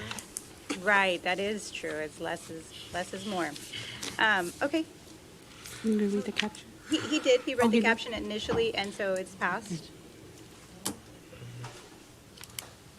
Okay. So, item J, consideration and possible action to approve the preliminary construction plans and final plat with conditions of the proposed Stonebriar Estates Phase 2 subdivision bearing a legal description of 2.71 acres of land out of Survey 299 located south of Stonebriar Estates Phase 1, approximately 650.82 feet south of Wilson Road.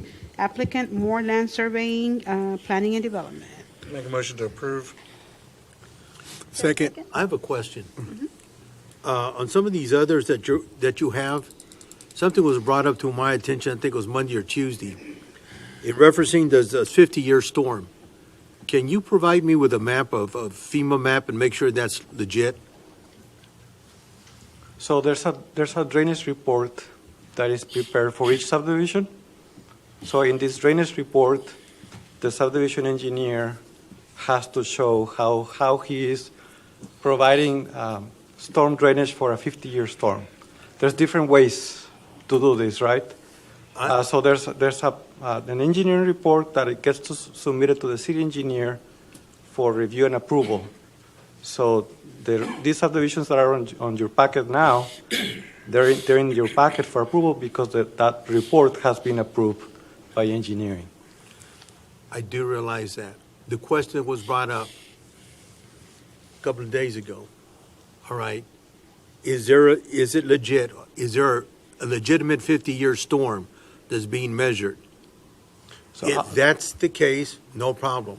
If there isn't, that's why I'm asking for a FEMA map. Commissioner, just to clarify, the FEMA map will not show you whether it's a 50-year story, but it's going to show you whether the area is prone to flooding.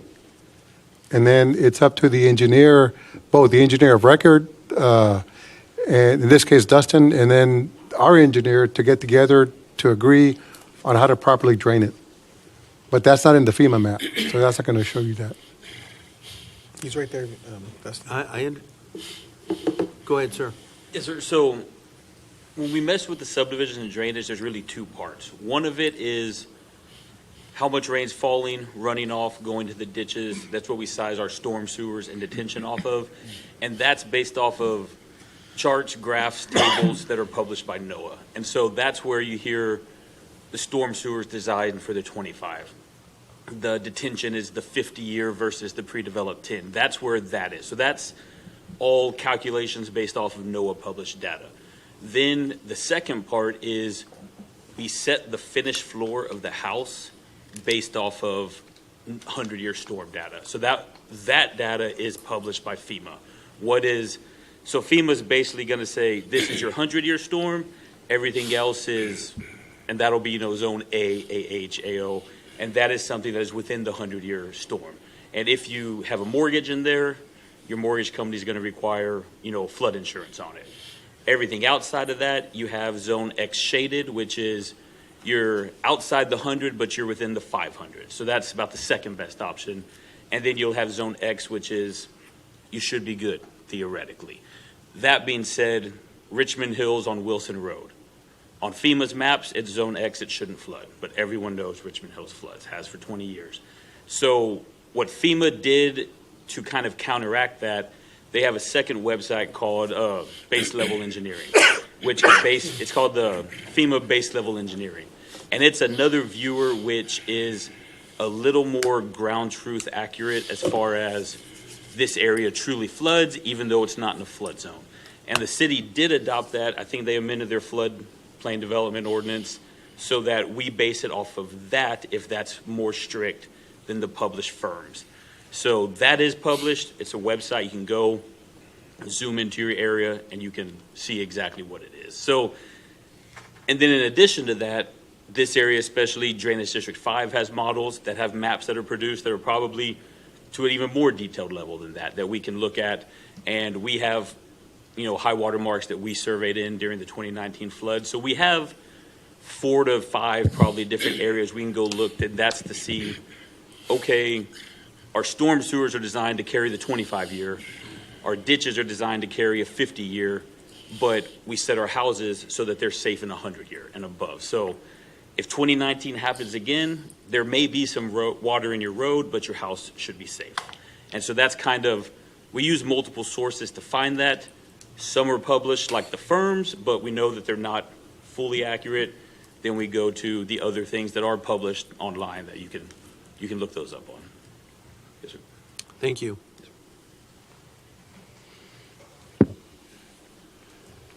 Okay, so there was a motion and a second. Is there any other discussion? All those in favor say aye. Aye. Opposed?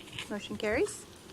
Item K, consideration and possible action to approve the preliminary construction plans and final plat with conditions of the proposed Stonebriar Estates Phase 3 subdivision and consideration of a reduction to the required park fees due to park amenities being provided in the development, bearing a legal description of 27.44 acres of land out of Survey 299, located south of Stonebriar Estates Phase 1, approximately 689.78 feet south of Wilson Road. Applicant Moore Land Surveying, LLC, Planning and Development. Make a motion to approve. Do we do the reading? There's With the none. Second. With the discount?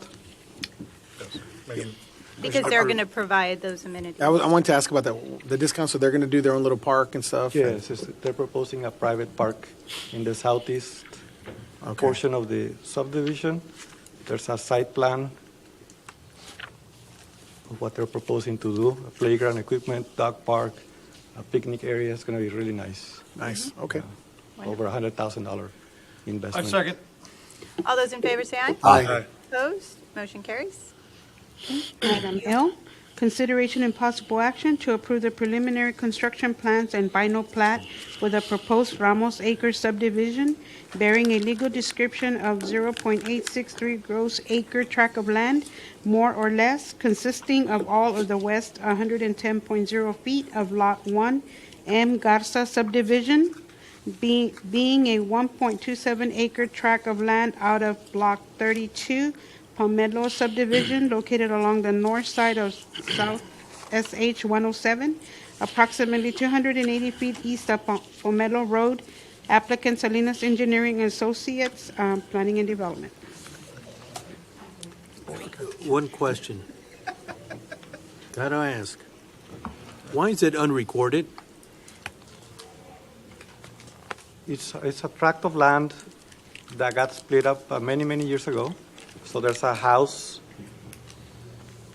in the property. It's in the county. So the county issued a permit for the house, but the house is on a water well. So they're trying to connect to a water line that belongs to North Alamo Water Supply Corporation, and that's why they're going. The corporation is requiring the subdivision plat so that they can connect to the water.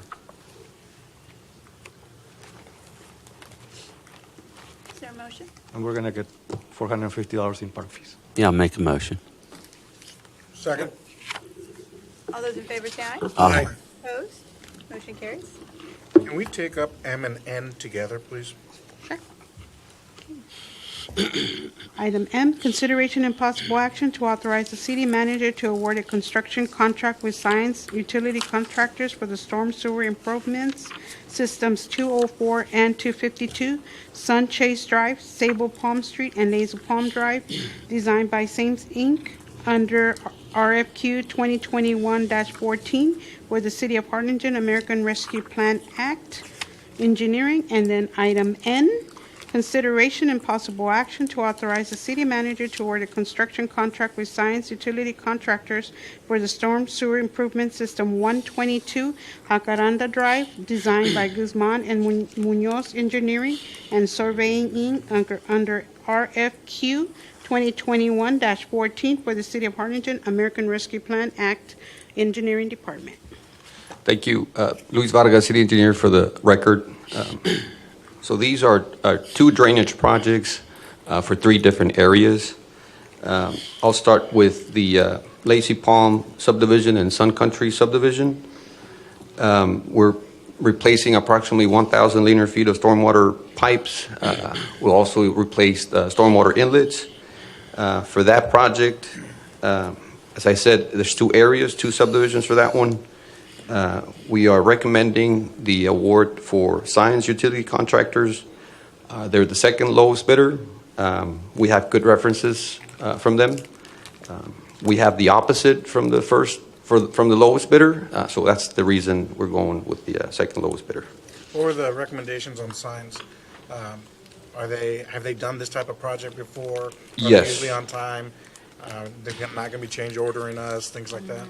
We reached out to the entities where they had performed, their services, their projects, and we received good references. We also have staff that has good references from them.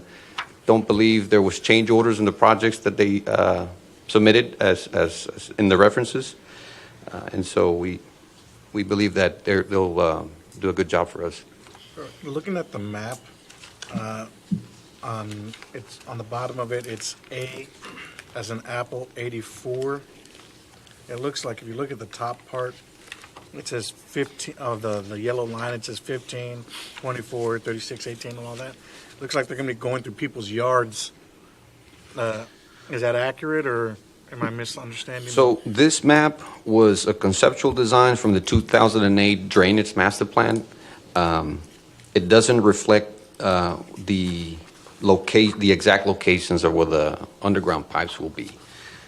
There will be one easement that we actually acquired on the west side, and we, I guess, in any instance that we're going to go through an easement between properties, we make sure that the residents know about that.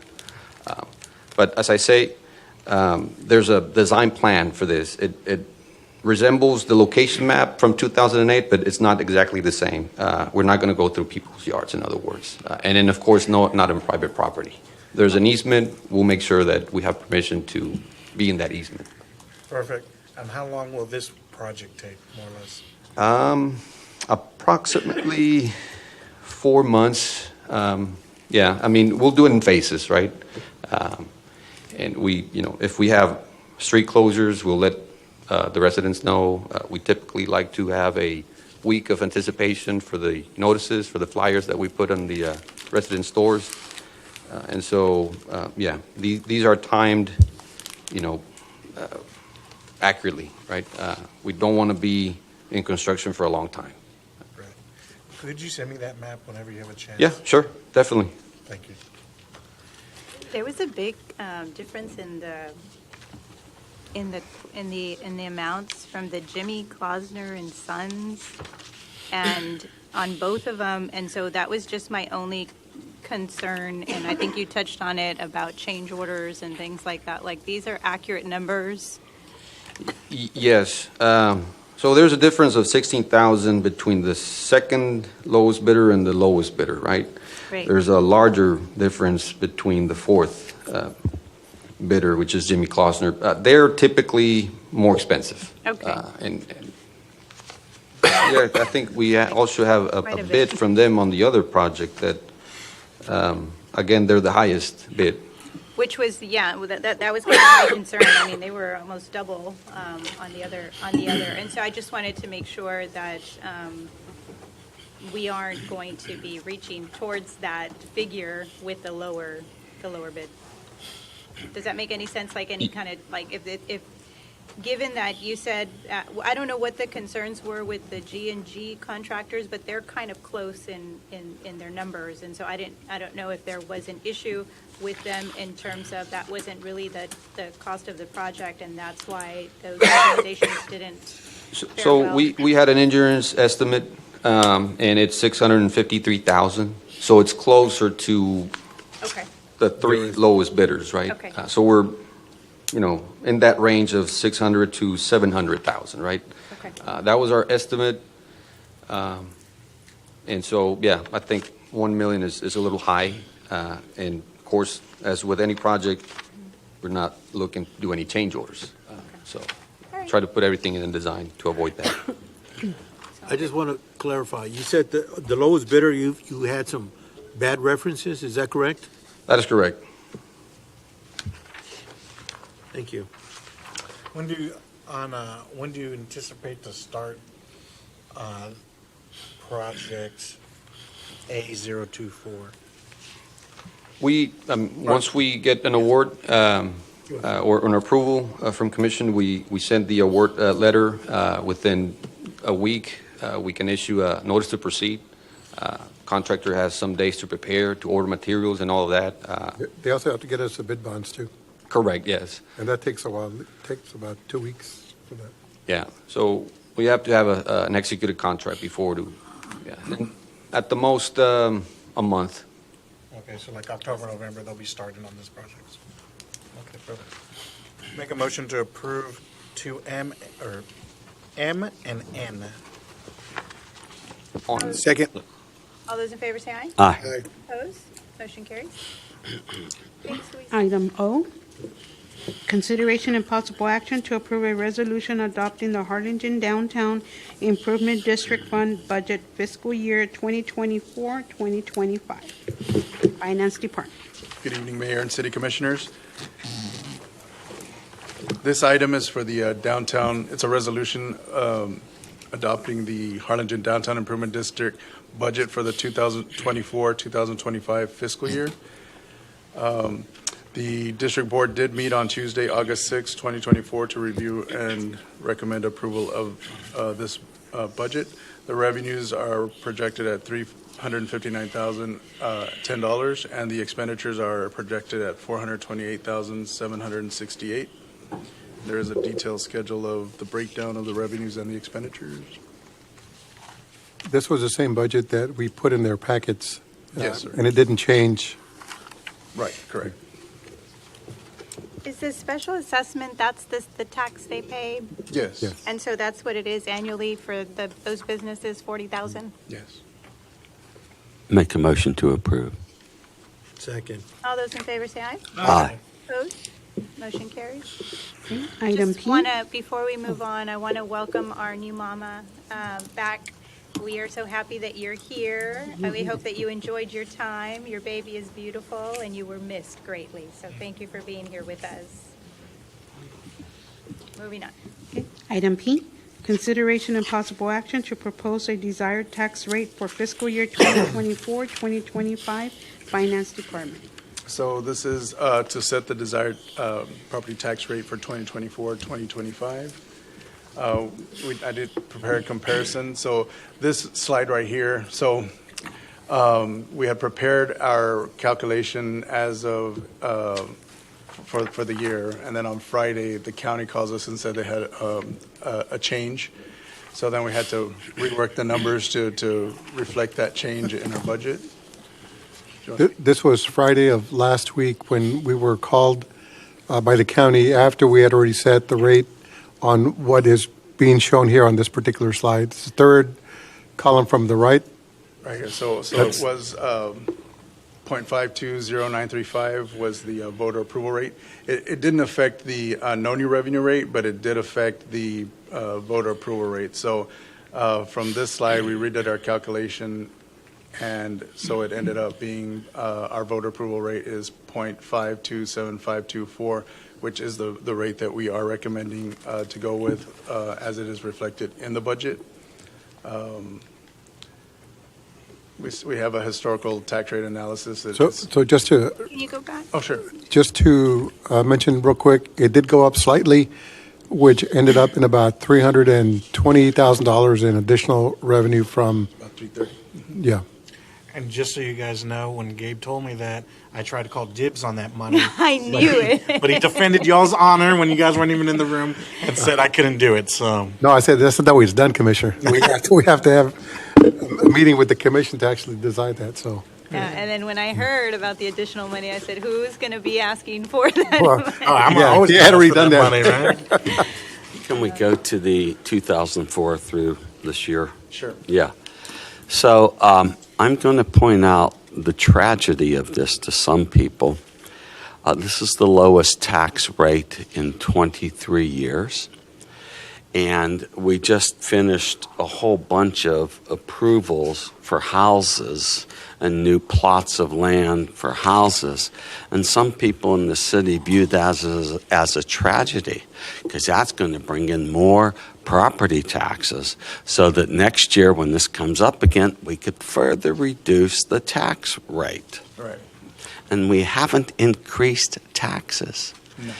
There's more properties to be taxed, such as Walk-On's restaurant, which I cut a ribbon last week. They're going to generate property taxes too. I know some people view it as a tragedy, but we think it's a great thing. Yes. It's cool. And to recertify what you just said, this is the lowest tax rate since 2004 that we've had. Do we have any records like So I was going before to then? say, maybe it's ever, because I don't know what it was in 2003. Do we know? I could go back and research Yeah. and I think provide this is just what we have seen in the last 20. Would you send that information to the entire commission? Sure. Yeah. When you get that? Yeah, give us like 5 years beyond that. Okay. Right. And, excuse me, Robert, could you also add to that information the tax levy that we received on all properties for that particular year? Because this coming year, like Robert said, it's going to be at $2,536,279. That's an increase of 10.1% over last year. So even though we reduced it, the tax rate, we're still getting more. Right, because you have new construction that comes into the city. I understand. Right. Okay. And increased value. But at the end of the day, some of our, if I'm not mistaken, Lineberger ended up with 40-some-odd properties that they sold out, okay? So we're having some people that are losing their homes. Right. So we need to be a little cognizant of what we're doing. Right. So just That's keep my in mind is opinion. that as we went through the budget process, we did increase police salaries, fire salaries. Yes, other I salaries. understand that. But also, Commissioner, just to point out, the homes that were sold by Lineberger were all vacant. None of them were occupied by anybody. So nobody was kicked out of the house when they sold those properties. And how many people are on the verge of, because they've had plenty of letters and requests to pay because they cannot afford their tax rate? I don't have that information. You don't have that information. The thing is, So, I'm sorry, go ahead. I'll just say that, we want to make sure that we're not putting out there any misinformation and that we're clear.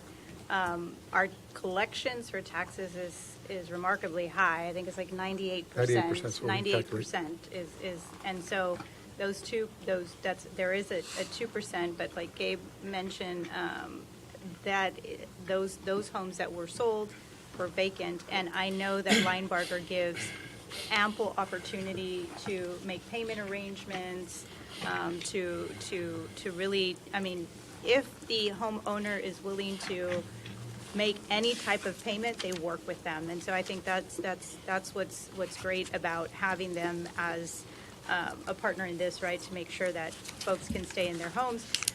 But more importantly, when we talk about figures and new construction and how much the tax levy is going up, and people get confused, but the law says that all cities across the state can only have an additional 3.5% per year from the previous, and that's it.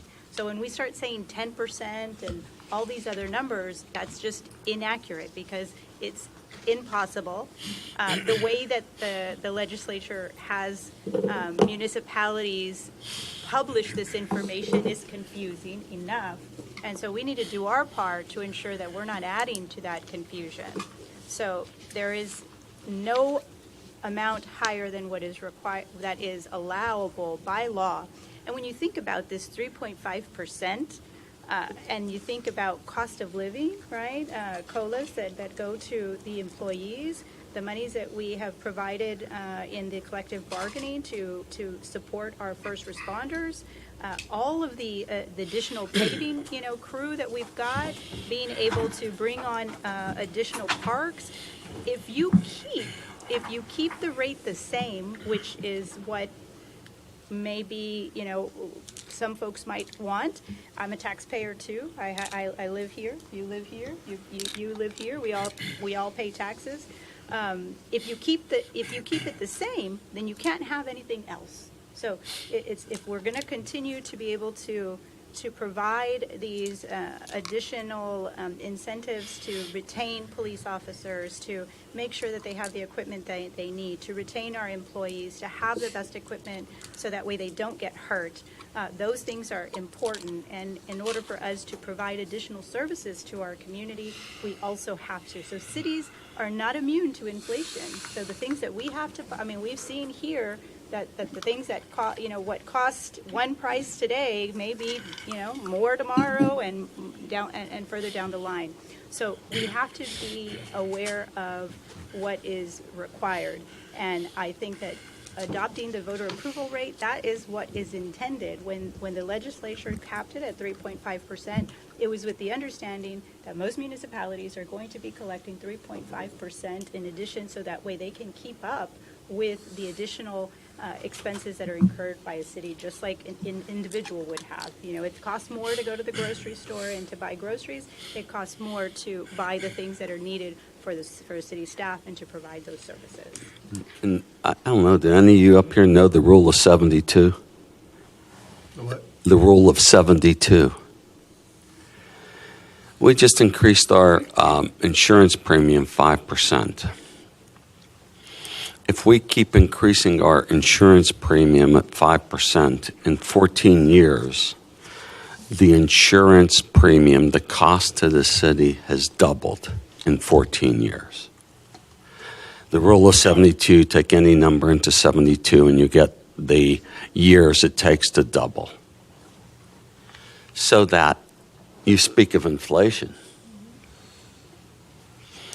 inflation isn't the cost of anything going up. It's the loss of your purchasing power with your dollar. And so we think things get more expensive, but our money is worth less and less and less because of the federal government borrowing $3.5 trillion a year this year. It makes us all poorer. Just, something to point out. I really liked how you did it, I think it was like a year or two ago, but it kind of showed us a comparison, right? It's, when you look at it in a vacuum, the 0.52, it looks daunting, right? And so you pulled the other cities last time, and so I went and Googled it, and it came up Cameron County's website. It's through Tony Zaguirre, and you're looking at City of Brownsville for 2024, the voter-approved tax rate, 0.60, which is what, 8 cents? About 8 cents more than ours? Sorry, City of Brownsville. Yeah, sorry. Combs, 0.63, that's 11 cents more. Harlingen, 0.52, that's what it has here. La Feria doesn't have theirs for 2024, but last year, 0.85. You look at Los Fresnos, 1.08, right? Los Indios, 0.50, so that's the first town we've seen that's lower than ours. Palm Valley, right? You just keep going. That one's lower, but Port Isabel's 0.84, right? So, again, in a vacuum, it looks wild, right? But when we start doing the comparison, and then for all the benefits that we give, like I forgot, I was surprised at other cities that we pick up trash twice a week, and other cities only pick it up once. Those little things, like they start adding up. Right? Always pointed that out before. Oh yeah, Oscar loves to point that out, right? But it's those benefits, which is what the mayor and Commissioner Mesmar, and I think we've all have hit on before. I get it. Our constituents are concerned, right? But at the end of the day, you're like, okay, well, just look at other towns. If you want to go live in whatever town, That's not what we're saying. we're not saying that, but this is what you would pay there Right. for your house. So Absolutely. I understand you got to explain it to your constituents. You got to be honest and fair and direct with them. I think that's the way you do it. Anyway, You show them the comparison. Any way you cut it, Frank, this is a good thing. We've consistently, like I can say myself, but all of us, as a majority, we've consistently lowered the tax rate, and they showed you the numbers right there. This is saving people money. I know you're concerned about the people that are struggling, but what we can control, we've been doing a good job in it. We've been cutting the tax rate, and people are paying less every year to the city of Harlingen.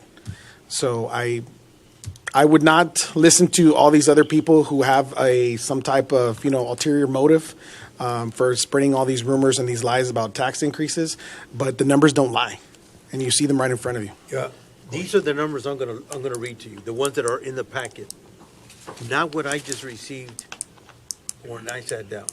Okay, what's in the packet? Average homestead taxable increase 14,743, or 12.4%. Average tax on average homestead increase $56, or 8.6%.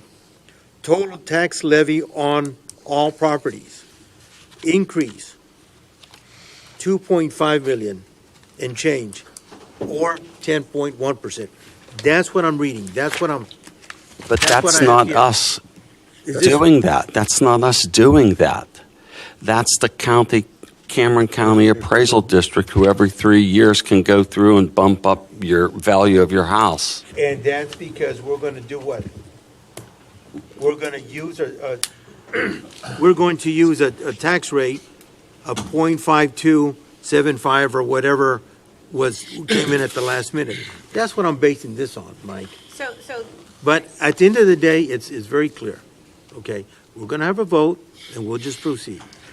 Okay, well, I think that the issue, though, is that I think it's important for us that sit on this commission to understand the responsibility that we have. And the responsibility is to provide accurate information, and I can't stress that enough. We cannot, when those numbers are read in that fashion, it misleads people. I've just said that, what is the cap? 3.5%. 3.5%. It cannot be more than 3.5%. It's just not possible. It's not legal. It's never going to happen. And so reading it the way that you do is just going to confuse people. And I will just kind of put this out there. if, you know, if we were to reduce the tax rate, right, to whatever it is that you would propose or anyone else would propose, then we would be at 3.5% of that tax rate. And if something were to occur that we needed to increase, then we would be stuck with that rate. I was looking at another community, Laguna Vista, and they are having to go over the voter approval rate, and folks are not happy about that. They've got other rules that apply to them. However, theirs is at like 40-something cents, which is really, really low.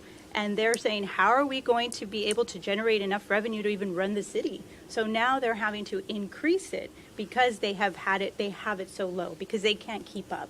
When we start to reduce it to an amount that we are not able to provide the services that we need, then you're stuck at that 3.5%. You want growth, you can only use that amount of money. If we start reducing it, what are we going to do? I mean, no one wants to, where are we going to cut? We can't defund the police. Nobody wants that. I don't think anybody wants that. And a lot of that money went to provide them additional, you know, for them to have competitive salaries, and also our fire department. There's nowhere to cut. You saw, how much did you cut off the budget of the Rose request? The initial request, it was about $7 million. $7 million.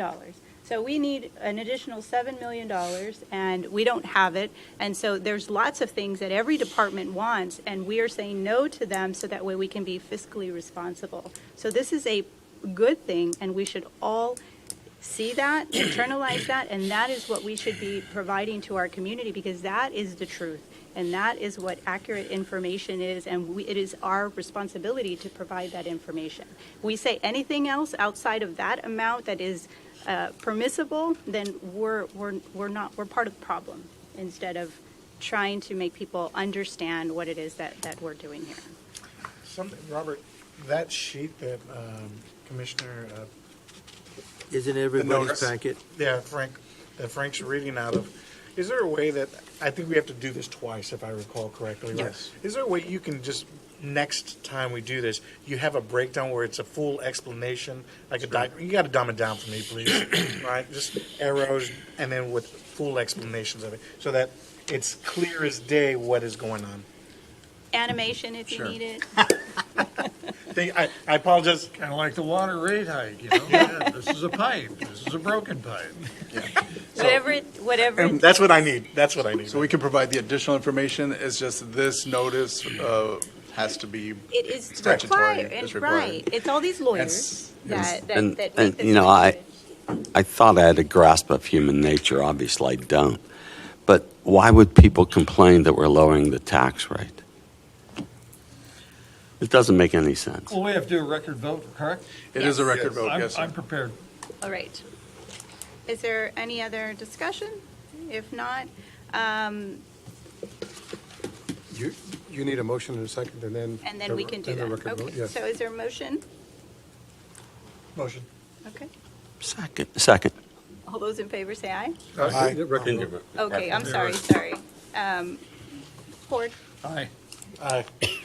Aye. Nay. Yes to the tax increase. Did I hear Commissioner Yes. say Yes. yes? Yes. That's one negative. Okay. All right.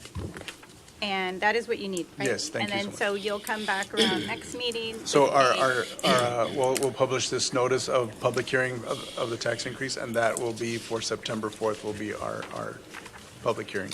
Please also provide a chart with the breakdown like we did last year, just how Commissioner Lopez mentioned, and with the cities, so that way we can see a comparison. And then I think there was a request for an additional 5 years on the tax rate. Yes, ma'am. I'll do that. Thank you. Thank you so much. Thank you. We appreciate all your hard work. Appreciate it. Okay, moving on. Item Q, consideration and possible action to approve a resolution accepting the Harlingen Water Works Systems budget for fiscal year 2024-2025. Harlingen Water Works. Thank you, Mayor, Commission. First of all, I'd like to say thank you for the commission and the city staff for helping the Waterworks close on the Water Development Board funding. We did receive the money, and we are doing the drawdowns to request the funding of the projects that are already started in the planning and design phase. And that was 10 million? 10 million, yes, minus closing costs and all that fun stuff. I do have an insert. This is page 15. I'll refer to it as page 15A. So,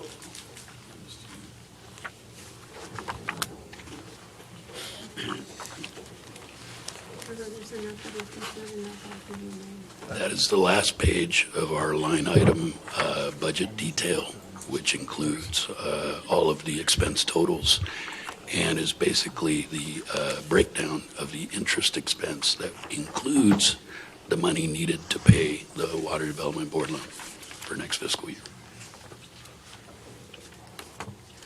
Now, just a few highlights.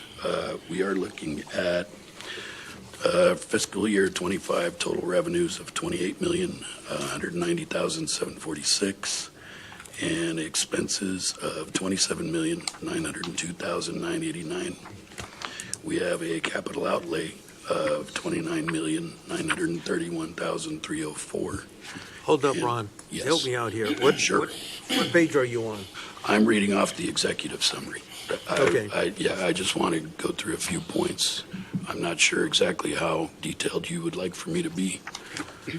This is my first presentation of the budget. I know it's been very detailed in the past. No, it hasn't been very detailed in the past. No? No. Debt principal retirement, $1,095,000. And so going forward, I would just like to go to page number 4. This is our presentation outline.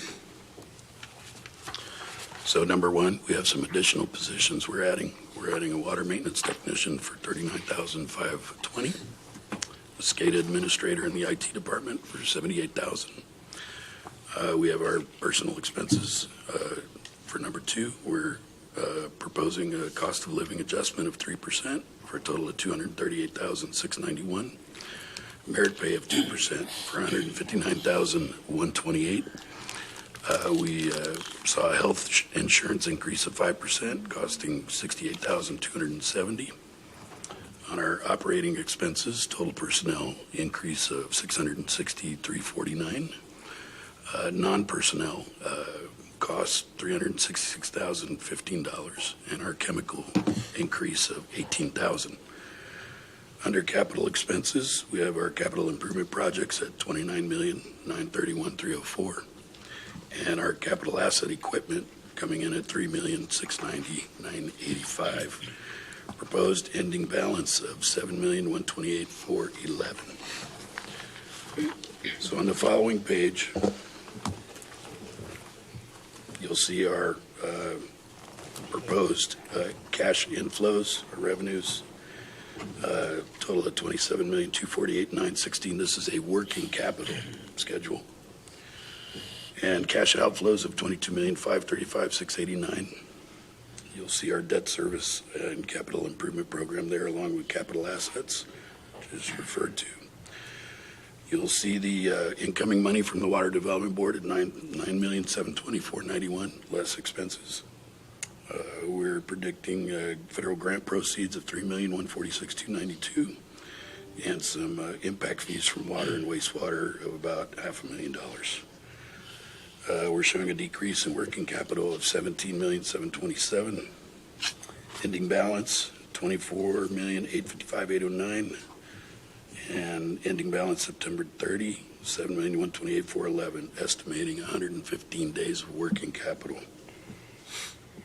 As you can see, our actuals from the end of the year on that first column, we're showing that's audited. So we're showing 590 days of working capital presently.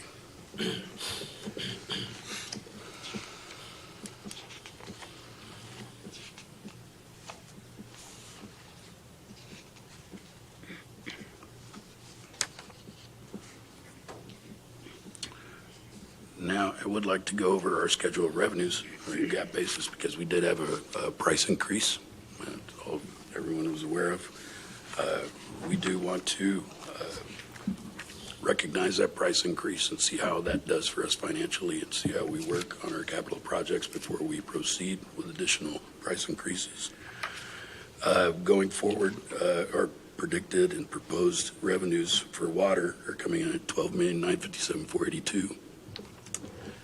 And for wastewater, we're showing potential revenues of $12,643,792. Total operating revenues of $25,601,274.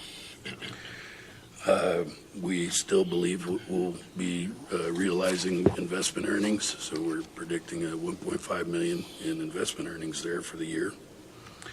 And going down, everything pretty much remaining the same. Total non-operating revenue of $2.589472, with total revenues coming in at $28,197,46.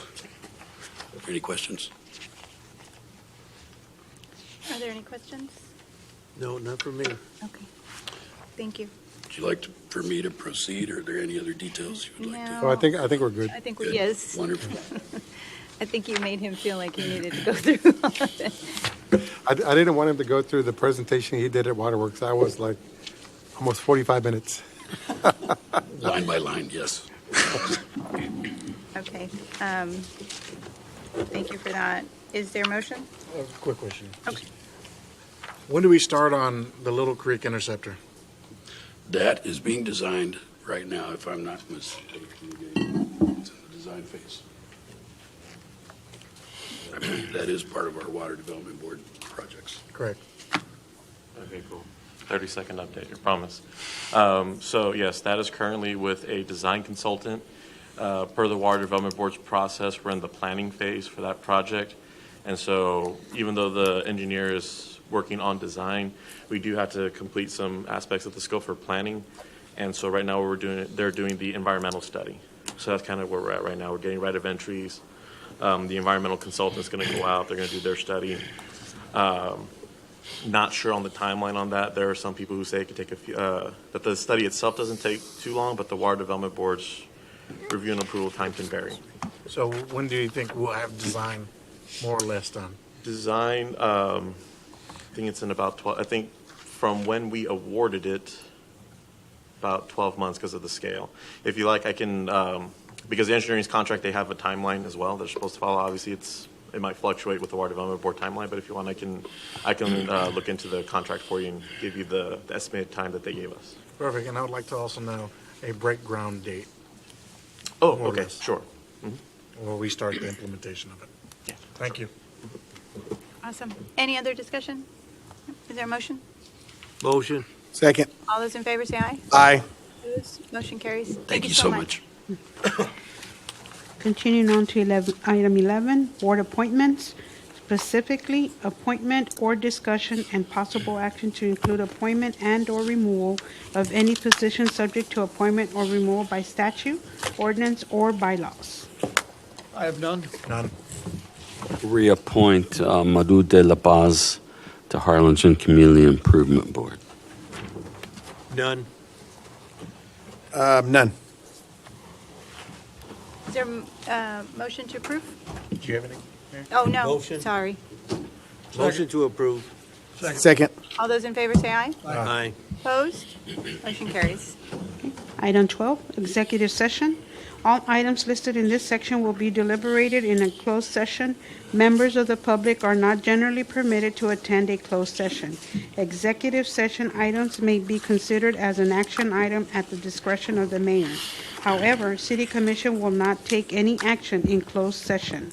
Item 12A, pursuant to Texas Government Code Section 551.071, 1 and 2, attorney consultation, Section 551.072, regarding sale of property. City Manager. Make a motion to go into executive session. Second. All those in favor say aye. Aye. Opposed? Motion carries. The time is now 8:03 p.m. We'll retire executive session and be back shortly. What I was trying to say is that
I will. I do. I will. All right. The time is now 8:32 p.m. We are back in open session. And Ms. Melinda? Moving on to action, excuse me, item 13, action on executive session items. The city commission will reconvene in open session and may take action on any item listed in the executive session section of this agenda. Item 13A, consideration and possible action on item 12A as discussed in executive session. Need a motion? Take a motion to proceed as discussed. Second. All those in favor say aye. Aye. Opposed? Motion carries, and that is it. We are adjourned. Thank you.